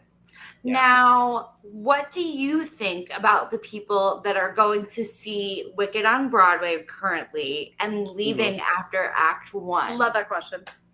Have you heard of that happening? No, but I love that. I love that. Like, they don't want to ruin it for them. Like, they want to wait until the next set of the movie comes out. Let them. We got their money. Let them. Let's move into their seats. What I want them to do is just let them know where they're sitting so we can move down. Right. You know what I mean? Let them know so we can move down. Just be like, listen, be honest. Say, listen, this is my seat. Give it to someone else. Right. I hate to say it. Like, at this point, I don't fight anything unless you're being an asshole. Like, unless you're outwardly being rude, yes, I do think it's almost weird, feel like they should have, like, a certain section that's like, okay, this is for the people that only want to stay for Act 1. Right? You know what? But, like, they have to know, like, any other time I'd be like, I take that shit personally. But for Wicked, with this phenomenon, it's kind of like, that is the fucking most pretentious and ridiculous thing ever, but I love it. The fact that they don't even want it really like, I understand the other way around where people, like, I've heard people say, I don't want to watch Wicked because I want to watch them all together, or I don't want to watch it until I've watched the musical. But nobody's ever said I don't want to watch the whole musical because of the movie. Like, what the fuck? Oh no! Like, because now you're doing it bad. Common. It's like a common thing now that people also can we call those people like, and make them do like reverse dates? Like, let us watch Act 2. Like, I'll Act 2. Right, like, or just like donate half your ticket price. You guys do know the trick of so Act 2, right? You guys do know the Act 2 trick, right? Which part? I mean, everyone knows a little. Like, just you never know. Just try to get in on Act 2. That's all I gotta say. You never know. It used to work. Things are probably crazy these days. It's not that easy anymore because now I know everything's scanning. It's not that easy anymore. Yeah, everyone scans everything and this and that. Yeah, you can't even leave the theater now. Really? Really. Once you leave, you can't come back. What? I mean, at least some theaters I've been going to. Same. Yeah. What if people want to smoke a cigarette or anything? Right. So, like, back in the day, to kind of emulate what Michael's putting down. So back in the day, there was actually a movie that highlighted this. It used to be really easy, like, oh God, I just stepped out to smoke a cigarette. Oh God, I just made a phone call. I got to go back in now. I forgot my ticket at my seat. And then you could essentially, like, walk into the second act and finish a show that you didn't pay for. Yeah. Yeah. So that. Well, and again, we're not like, and the thing is, what I feel bad when I say this is like, you act like we're doing, like, it's also just like, it's not hurting anything. Those seats are open. We're only taking the seats. Right. Like, we're not punching anybody in the face and taking their seat. We're just like, we love the fucking thing. And that's the thing, is it's almost accessible theater because theater tickets are hellaciously expensive.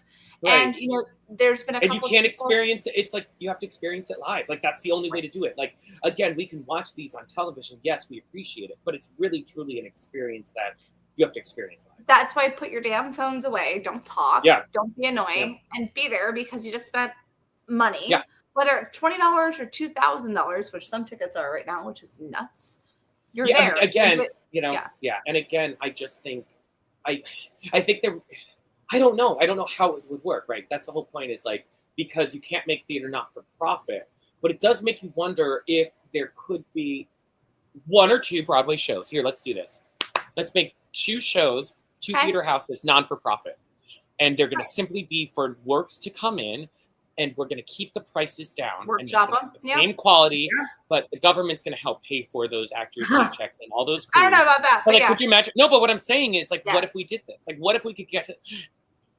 what I'm saying is, why is there so much money on gambling, or like that? I just answered the question. Sports, because there's gambling involved, right? No, Sports but you're makes money absolutely because right. there's gambling. Like, there's no gambling with art, right? But why are we not feeding an art form? What I'm saying is, during the pandemic, we didn't let the Louvre, turn to shit and ruin all the artwork. Right. But we literally let the theaters go dark and killed the artwork, right? Do you know what I'm saying? Right. When the truth is, Mhm. like, we should have kept money going to it. And what we did was we let all these theaters now across the United States turn and pretty much either A, fold, or B, lose. Most of them lost their union contracts because they couldn't afford to do it. Well, now So they're you've calling got all every these. new Broadway show the $30 million shows because they're saying it's a minimum of $30 million Yeah. to Right. get a show and be successful in the theater. On Broadway, right? Right, which again, if this is art, why are we monetizing it that way? Right, like, So that's like much. saying we're gonna do a bronze statue. This is what our whole country's known for, but it's gonna cost this much, and you're gonna have to do it yourself. Like, do you know what I mean? Like you know. And Yes. again, the whole point is the bronze statue's there for everyone to view, right? Like, the whole point is it's gonna make everyone happy to see it, but we're Right. not seeing it as art, right? Like, I again, mean, it's Tom like, Scott with Cabaret, the new version of Cabaret in New York now, Mhm. renovated the August Wilson for $22 million. Just the theater. Mm-hmm. Is it worth it? It is gorgeous. You don't think you're in a theater. You literally think you're in a club in Berlin. Right. Yep. There's 3 different levels, and it's just swanky, and you don't feel like you're just walking in and sitting down. Oh, I want to see it so badly. Oh my God. Let me know. It'll be one of those times when I come up, you come up, we'll go in. Adam is leaving, and then Orville Peck is coming in as the MC. When is Adam leaving? March 29th. 29th.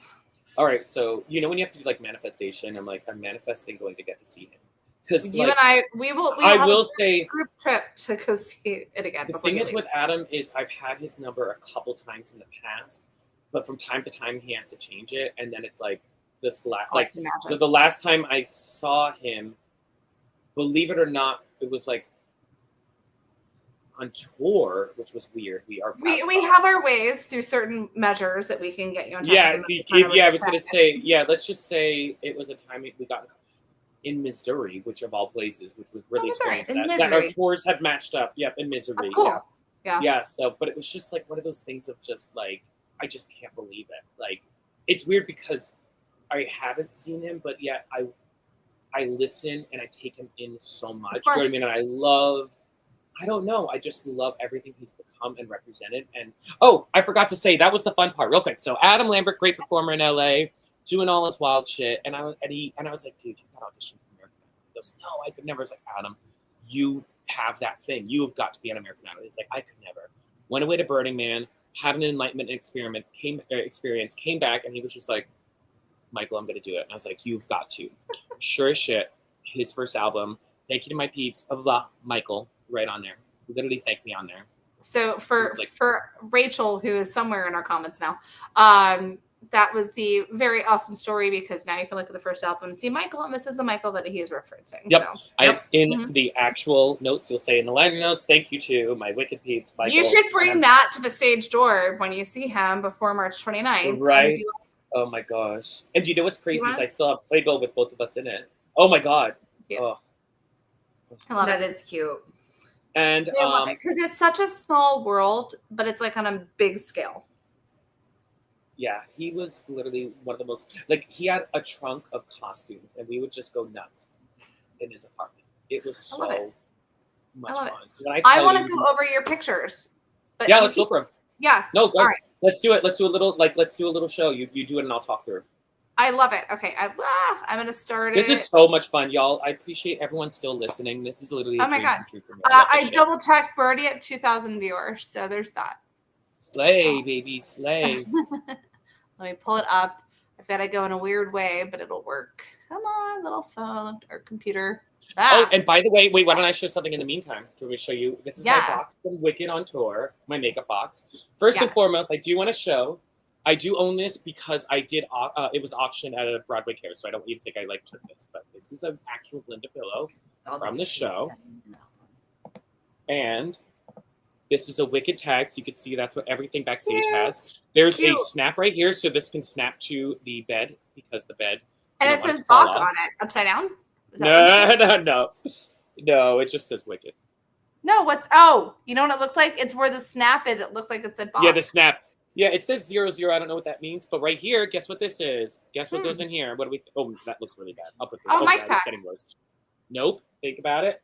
Oh, I don't know if I want to think about it. No, it's getting worse. I was like, no. To think of, we got to get the lipstick out for celebrated amazing. Heads of state, or Yes. Got it. Okay. I was like, no, wait. I was like, I don't want to go the other direction because my mind permanently lives in the gutter. Oh no, it went bad. It went bad already. These are all. Oh, you can't really see it. These are all my costume pieces. Cute. Shreds of like little pieces of the bits. So they gave me these. So silver from Bach. I've got shiz in there. More of that, right? Did you have a favorite costume? Ooh, I loved Bach's Obsessed. I love that shit. It would cinch me, and I was just like, I loved all of Bach's costumes. But I love my Emerald City costume when I was in Emerald City. So this is when I was in the ensemble. I've got my little glasses from the show right here. Right. And then, I think you guys are gonna like this. Oh. Sorry if you haven't seen the musical and you haven't seen the. You live under a rock and you don't belong on this podcast. But anyway. spoiler alert for Act 2. My very this was my actual chin from the Tin Man. Cool. I love it. And it would get telesis. I do have the nose somewhere. I can't find it, but I do have it somewhere. That's very cool. Let's see. I used to always have this. This was for my rat because I played the rat. Let's see. Anything else? Oh, wait, ready? Yes. Have another drink. My God, of green elixir. And you want to know a fun fact? So that's tape on the top. The tape would be removed every performance, and they would drop a glow stick into the bottle and then tape it back up.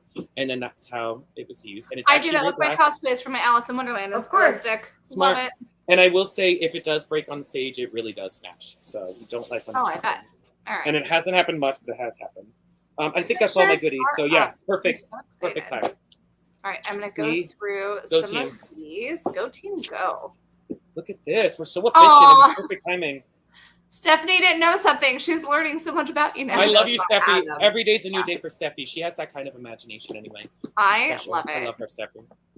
I love it. All right, let's get into some of these pictures. You were so kind enough to send them over to us. Oh my gosh, yes. And listen, you guys, I'm going to tell you, don't get me in trouble with these photos because they're all backstage.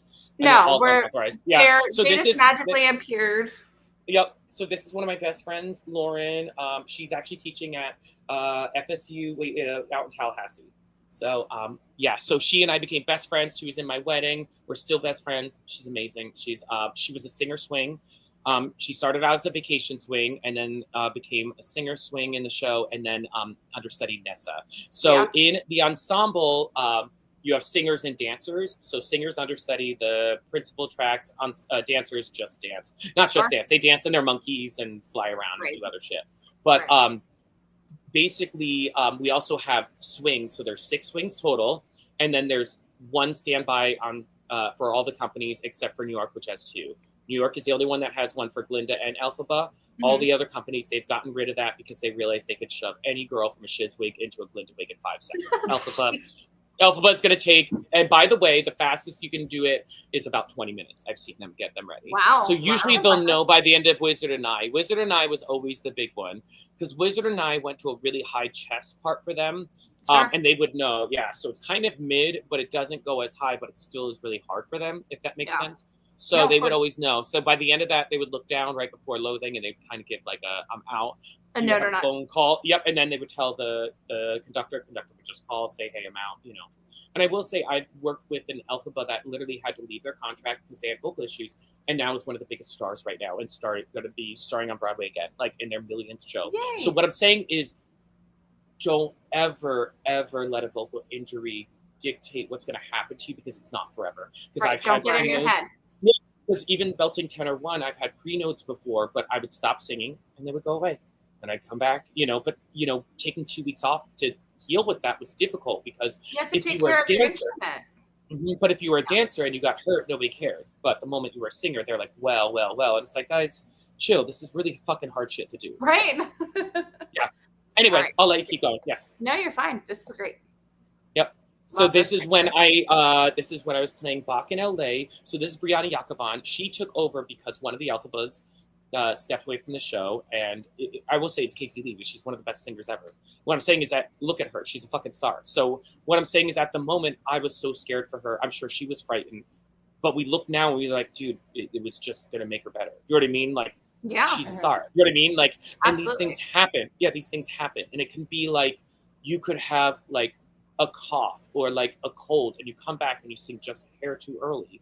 Or whatever. It's not like she's not capable. Does that make sense? Like, yes. So with her, like, she's a success story. And again, I don't mean to say this because again, that's her story to tell. But at the end of the day, what was really cool is my friend Marcy was playing Nessa Rose at the time, and they moved her into the Elphaba standby role. Now, I will tell you this.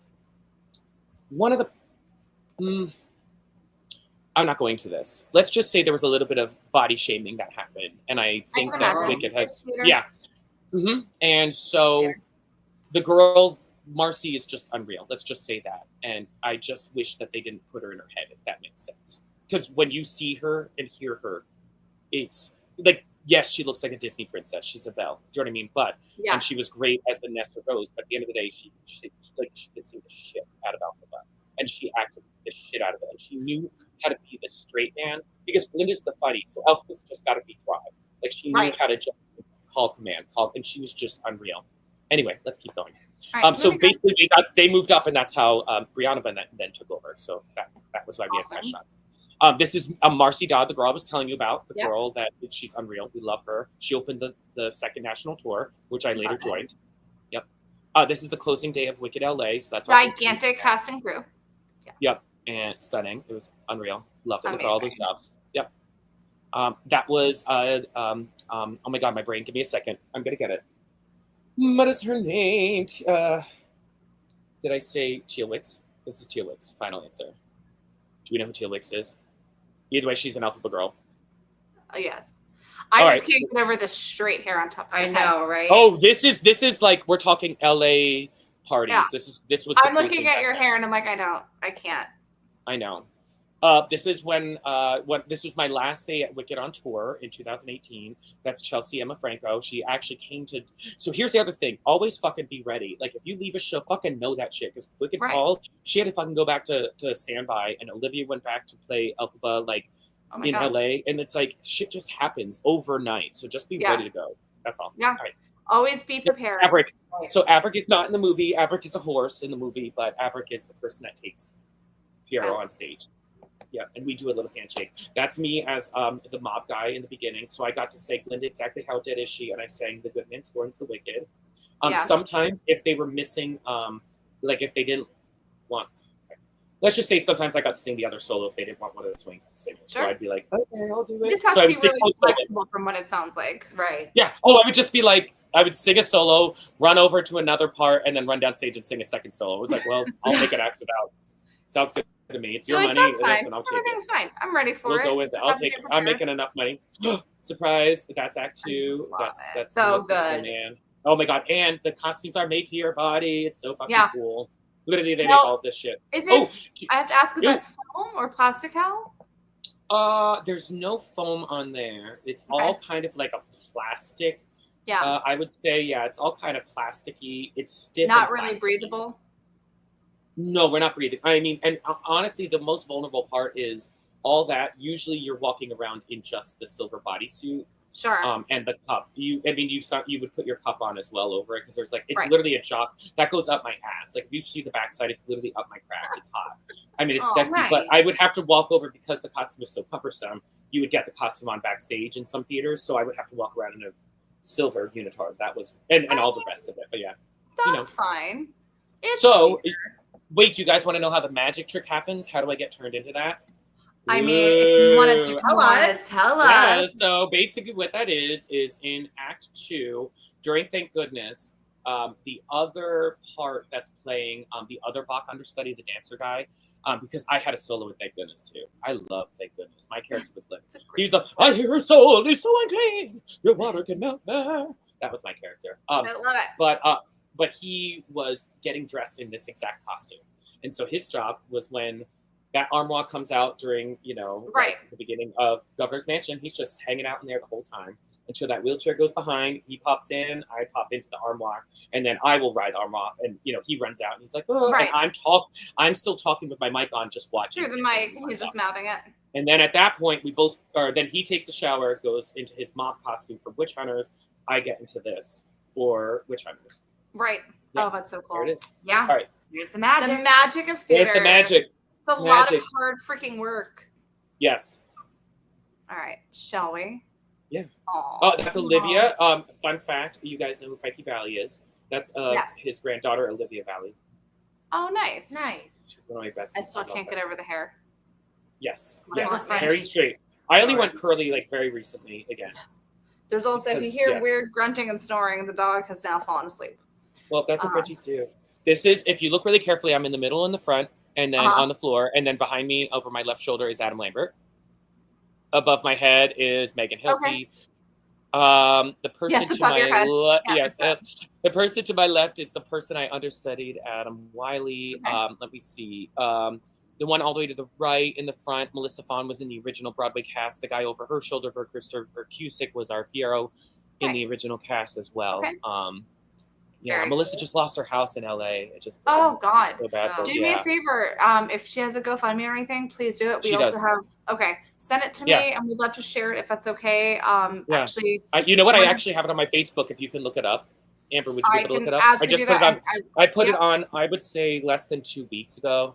Okay. It's not. I don't have too much posts on Facebook, so no, it's fine. We'll definitely post it over to the groups. She's amazing, and she's also huge. She's a huge voiceover actress, like anime. She does a shit ton of voiceover acting. But she's whatever we can do to help the community, we're raising funds by doing our bracelet sales. We have a bracelet sales on Etsy, so we're donating from that as well. And again, her husband was one of the drummers in Wicked too. So this is the original LA company, from the very beginning. So this was before I played Bob. Yes, because it's still Eden, Megan. So Carol Kane, do we know who she is? She's crazy. Yeah. I love her. She's literally one of my favorite human beings. And I will say, of all these people, she's the one I'm still in contact with. Well, there's a couple others. And it's like, can you find Michael? Yep, there I am in the bottom left-hand corner. Still using that fucking headshot. I need to get a new one. Okay, but I will say, let me see. You guys know who Julie Riber is, right? She's pretty big. So Dione Collins in the bottom, in the middle, second to the bottom to the middle, right there. She played Shen Shen. She's on General Hospital. Okay. My friend Courtney next. Oh my God, I love all these peeps. Oh my God, there's so many great faces in here. I love this. All right. Anyway, okay. I love that you still stay in touch or keep up with people. That's hysterical. That's the Property Brothers, and they are very tall. Yes, they are, and one of them's marrying Zooey Deschanel. Yes, and the other one's still having relationship issues, but that happens when you're. Silver. I know. I was like, why can't I get one of them? This is Vince. Is it Vince Black? Is that his name? Vince something. I don't know. He's a country singer. For you country people, he's one of those guys. He's one of the country singers. He's a country singer. I almost said Vince Gill, but he can't be Vince Gill. It's not Vince Gill. It's the other guy. Anyway, let's just keep going. That was in Nashville. Vince Gill is not really country. Yeah.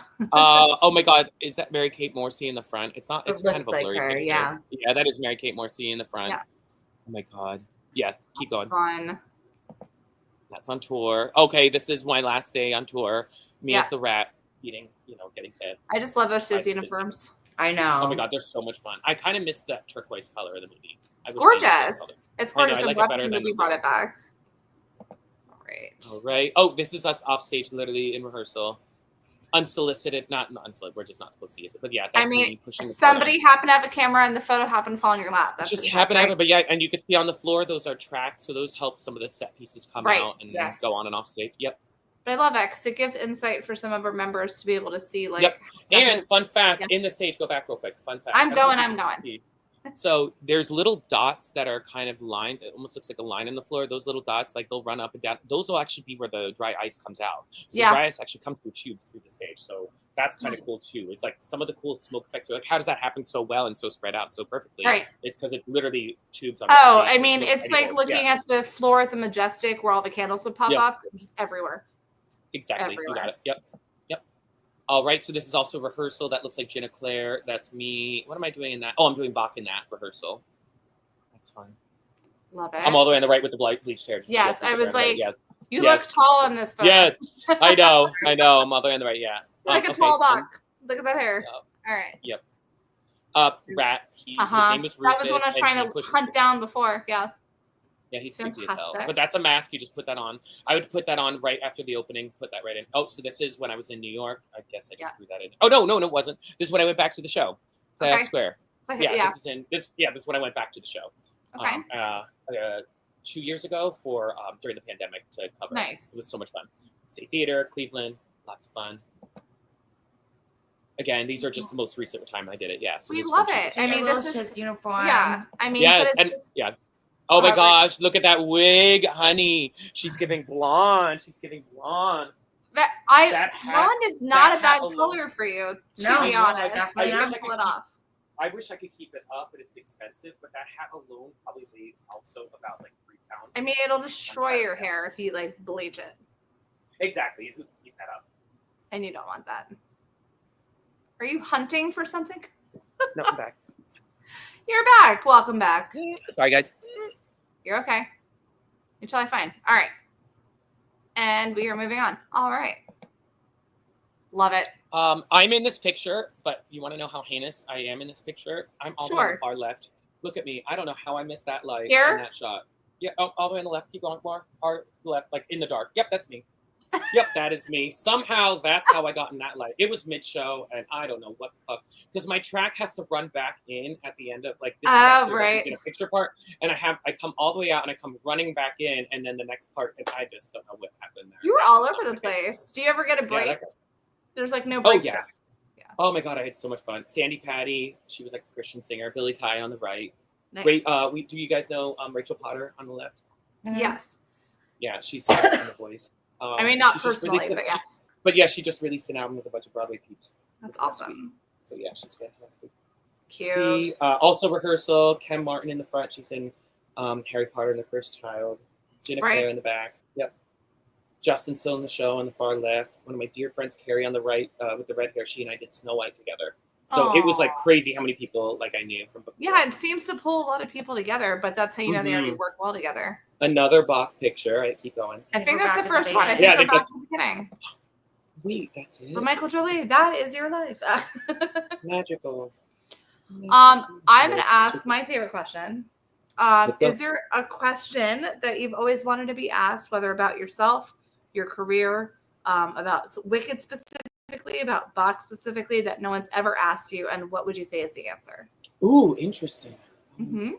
I know, that's why I ask it. I think the biggest thing that I find interesting is like what's next, right? So I don't know if that's necessarily the question, but that is like, and I kind of mean that in the way of like, well, guys, what's next? Like, who's going to be my next Drew Galen and say, this is where you need to go, right? You know what I'm trying to get at? And so I think I want to say like, that's the thing is, where do we go next? How do we find, because that's the thing is like, I feel like, not to use a little bit of Hamilton, but like that idea of like, you get close to the sun, you almost touch it, but then it's like, well, everything after that is kind of cold, you know, so what happens? So right now I'm finding a little bit with corporate theme park life, it's a little less fulfilling sometimes, where it's like, I love, like when I did snapshots this past season, like this fall, which like, Christopher Lee reminded that you did, yes. Oh my gosh, when I tell you, like, so Stephanie, like I know my friend Stephanie saw it, but it's one of those shows where it's like so thought-provoking, and it really makes you really uncomfortable, and you really just have to really just sit in emotions. Right. And it's really ugly, and it's just incredibly written, and it's Stephen Schwartz music, so it was all music that I was like so excited. I remember talking to Stephen's boyfriend Michael about it, because I know Michael had worked on the show, Michael McCoy Rose, and Michael is actually the guy who's in Wizomania. He did the long ago, long ago, long nice. ago in the movie. Yeah.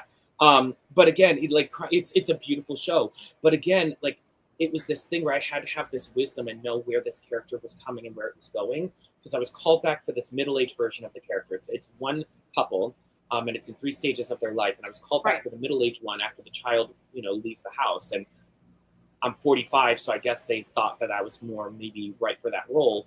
But in the end, they had me read at the last second. They're like, read for the youngest version. He's like this 18-year-old, like just do it. But I knew how to play the role, right? And the kid actually starts as a 12-year-old. And again, I knew how to play that role because it's all just physicality, right? Right. Your feet in, look uncomfortable. You can't look in the like. That's what I went to like. That's what acting is. Do you know what I mean? Yeah. Like, but everything in theme park is hold on. If you look the part, we'll get you to the next part. Yep. If you look like this, then you get to next. Yeah, and it's like they don't want anything new, anything that's And again, what was cool about this show is we have 3 guys that didn't really look exactly like each other, and 3 girls that didn't look, and they didn't care. Like nobody cares. It's still just telling the story. Well, that's what they did with The Notebook. Oh, the same concept. Yep. They, with the younger, the older, and the middle. Yep, absolutely. And the actors, they didn't look the same, but not at all. Yep. But again, it's that also had its point of view of that's how they saw each other, and maybe as they got older, it blurred the line of what was one and the other. So even there, But again, the whole idea is everything is about these tall, perfect-looking leading men and these skinny women who've lost sight of. Yeah, it's not realistic, and we're missing out on so many talented people that can really lean into some of this stuff. And I think what was unique about this show was again, I've yet to have a role like that in Snapshots that really challenged me that much. I think as an actor, and I think you're literally working out your acting muscle because you're talented. I literally every single time I ended the show, I had to give myself about a minute or 2 to calm down. That's how emotional I got by the end of the show. And do you have like a day of show ritual or like pre-show ritual that you do? No. Just be fucking warmed up. That's all I care about. Just be fucking warmed up. Just wake up. Thank God voice is okay. Let's go. It's all I stress about. Like make sure my voice is warmed up. That's all we care about. Because everything is. I can do anything as long as my voice is there. I hate to say it, but that's all singers are going to do. That's all you do. Wake up and make sure your voice is there. So then hydrate. A lot of people steam. Any good luck charms or anything you take on the stage with you? I take not on stage. I will say I do swear by bromelain, which is a natural extract for like pineapple. Yep. So it really helps a lot with the vocal cords, helps with the joints. So we love it for all those things. So, but again, I just think hydrating is important. But the whole point of getting up there is it's like getting on a roller coaster, but then trusting the roller coaster. Right. So you're going to be anxious before you do it. But there is a point where you have to relax. Yeah. You have to relax. It's like an out-of-body holding on. Yeah. Yeah. Right. So again, the fun for me is actually my adrenaline comes from listening. Like, and if you're doing it right, you're going to listen. And if you're really leaning into the words, you're going to listen. And if you really think about what you're doing, you're going to get it, right? So I think that's the uniqueness about it. And I don't think people quite get that in theme park. They're not listening. They're just regurgitating. Now, there is a sense of, now I will say improv, that's a whole other world there. Like, they are very good at that. So I understand that. I'm not saying, I don't want to, like, dog on everything, but it's like this idea of just, like, I think it's just so, I don't know.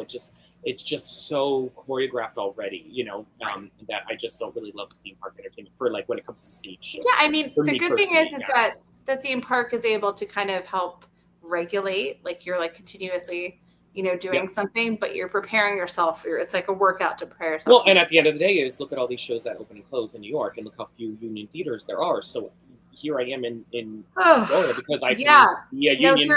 I could still stay in when I visited Amber Orlino at the Winter Garden when she was doing Back to the Future, we were talking backstage, and she had gotten the offer to go over to Beautiful Noise. Mm-hmm. And I had her mom and I are friendly. That's actually how I met her during the pandemic. And we were talking because Jody was really like pushing, like, just be careful. Like, you don't know. And Amber's like scared because you don't know how long is Back to the Future going to be? Are you going to stay on the show for 25 years? Is it going to be the next Phantom, the next Chicago, or is it going to close? And then, so she wound up taking that leap. I was like, take the leap. Like, you haven't had the opportunity to be a lead. Like, she's been like somewhere off in the distance, but everyone loves her because of her social media. So she took Philippe, and then like 3 months later, the freaking show closed. Yep. But then Back to the Future announced that they were also closing. So like you really never know. But if you want a piece of the pie, just freaking go for it and risk it. It's that gamble for sure. Yep. And again, sometimes you get lucky. Sometimes your pie is the right piece for like you're the right piece for the right pie. Like again, Wicked was my dream show anyway. So again, that's why people ask like, why were you like okay with going back in the ensemble? And I'm like, wouldn't you? Like I'm part of it. And it, yeah, literally. Like I'm in the room. I'm in the room. You guys, the last time I went to the show for Wicked during the pandemic, they offered me $3,000 a week. And I don't mean to talk about money, but it's like, guys, it's a no-brainer. Like you would do it too. You know, now that's not normal. You know, it's a bit higher than what the minimum is still $2,650, and that is what my union fought for. Yeah. Do you know when I started Wicked, the minimum was $1,900, and now it's up to $2,650. But what I'm saying is a union that fought from that to this, and yet we're fighting for nothing here at these themes. Right. Like literally minimum wage, and you're just like, guys, this is not the same thing. When it could be paid with like 3 really expensive tickets, Right, but again, they look at the money going towards the rides. You know, everything is like that's the one thing is at Wicked, they're coming to see you. At theater, this is why it's so important to get people in the seats, right? Remember, I kept saying, I was like, who cares? Buy the tickets and get people in the seats. Yeah. Like, even if they want to leave on the second act, we got their money. Like, you know. Right, yeah. Like they still attended, they still did it. Yeah. It's like thanks for your money, but also like it's not about the money. It's you're here, but thanks for the money. Yeah. Now talking about money, I'm going to bring up the movie because I'm sure you have strong opinions, like we do, in good ways and bad, or good ways and all good ways. When the movie was announced, what were your initial thoughts? I mean, I knew that they were going to do a movie. The first thought was, oh no, because I remember what David Stone had said was that they weren't going to do a movie until they felt like Wicked had plateaued and was starting to dissipate a little bit. So once it was at its last 10 years, they thought we're going to do the movie and that'll help pick it up. Kind of what they did with Phantom. Phantom was doing really well, and then it kind of had plateaued and started dissipating. So they were like, let's do the movie. The movie helped build up the sales, so they were going to use the same exact business model. Right. So I got a little sad at first. I was like, oh my God, is it already like, you know, so first thought was like, oh my God, are we already going down? But now it's like, oh fuck, we got 2 movies out of this. Like, it brought it to there's, there's going to be there may be a whole other universe here at Universal. You know what I mean? So yeah.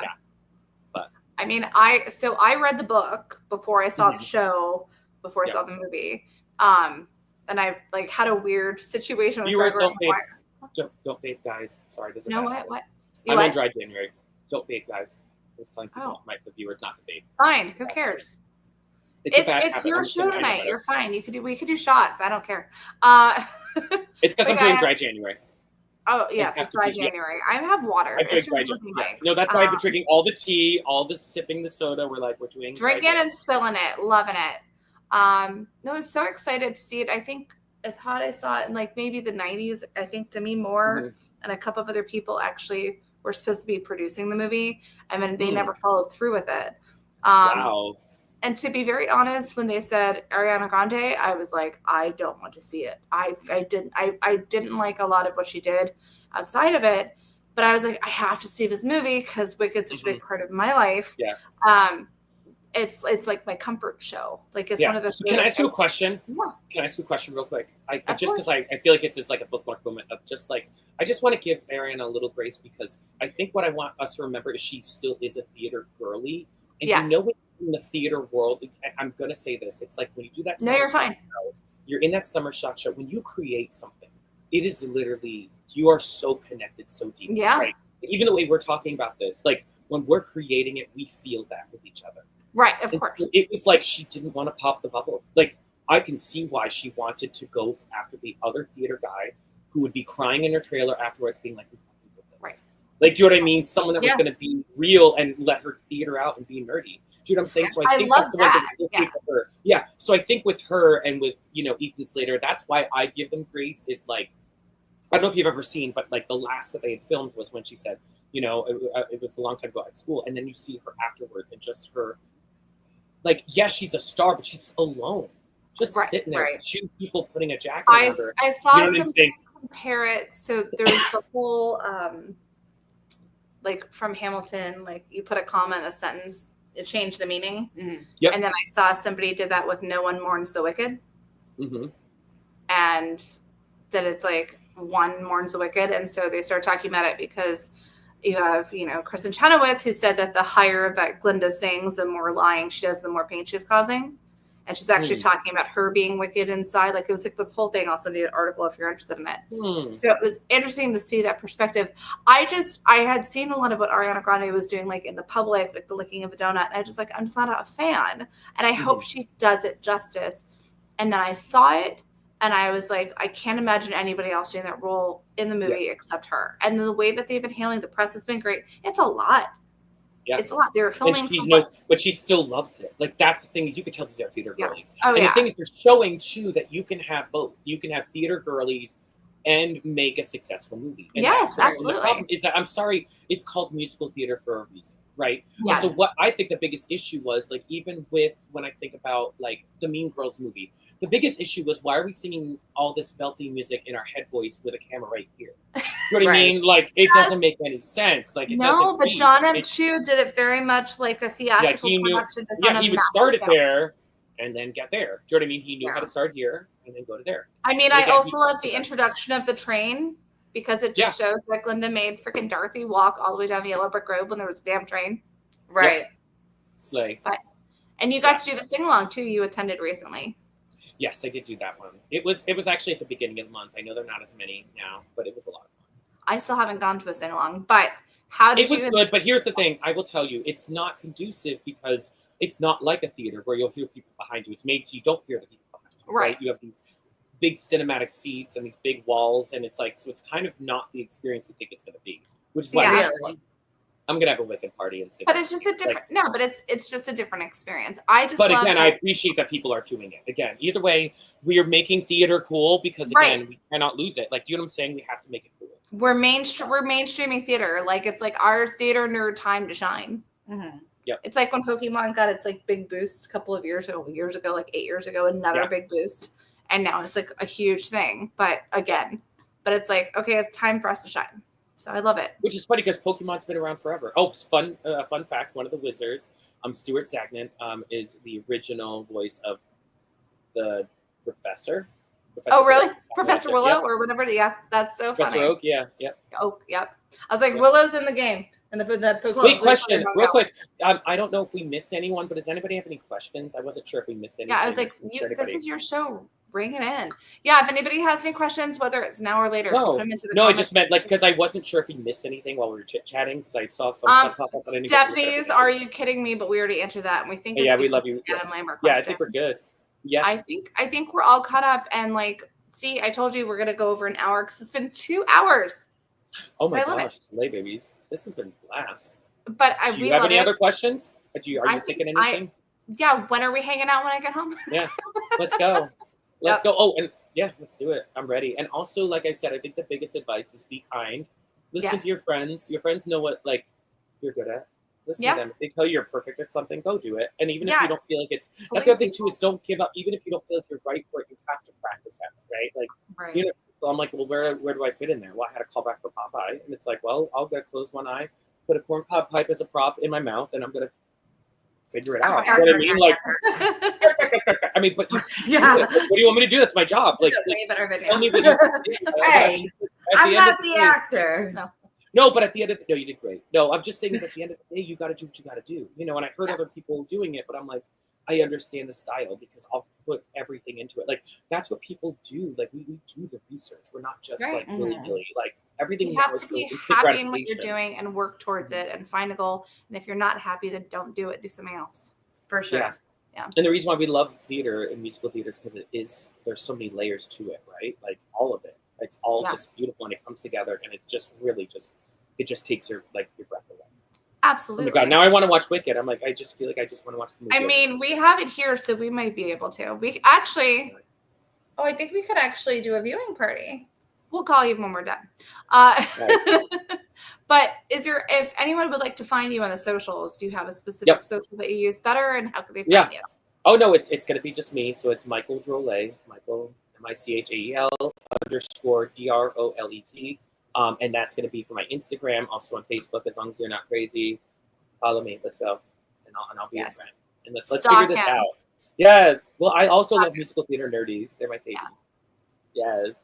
Oh my God, Stephanie is one of my best friends. I love her so much. Wicked Listen, party. yeah. We're gonna have to talk offline. Absolutely. I'm here for it. Yeah, we're gonna do a wicked party. Yeah. So yeah, I'm just don't in. be crazy. Yeah, I'm just in. don't be crazy, guys. Your game. All I'm saying is, I attract really good people every once in a while. Are crazy. So let's make sure the every once in a while doesn't happen. Yes, love all the positivity. I'm so glad that some of your friends got to join us. That was awesome. Yes. Thank you. And thank you for letting us pop your podcast cherry.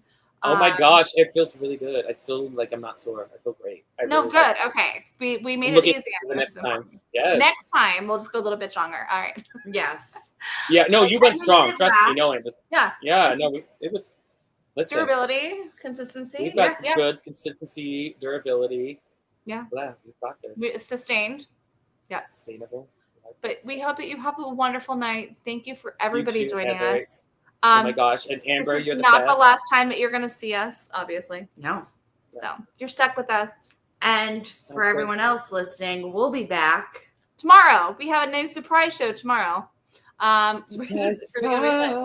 Yeah, surprise. We actually have Ariel, who is the new female lead guitar for Drag the Musical, and she's going to be joining us tomorrow night at 8:00 right here.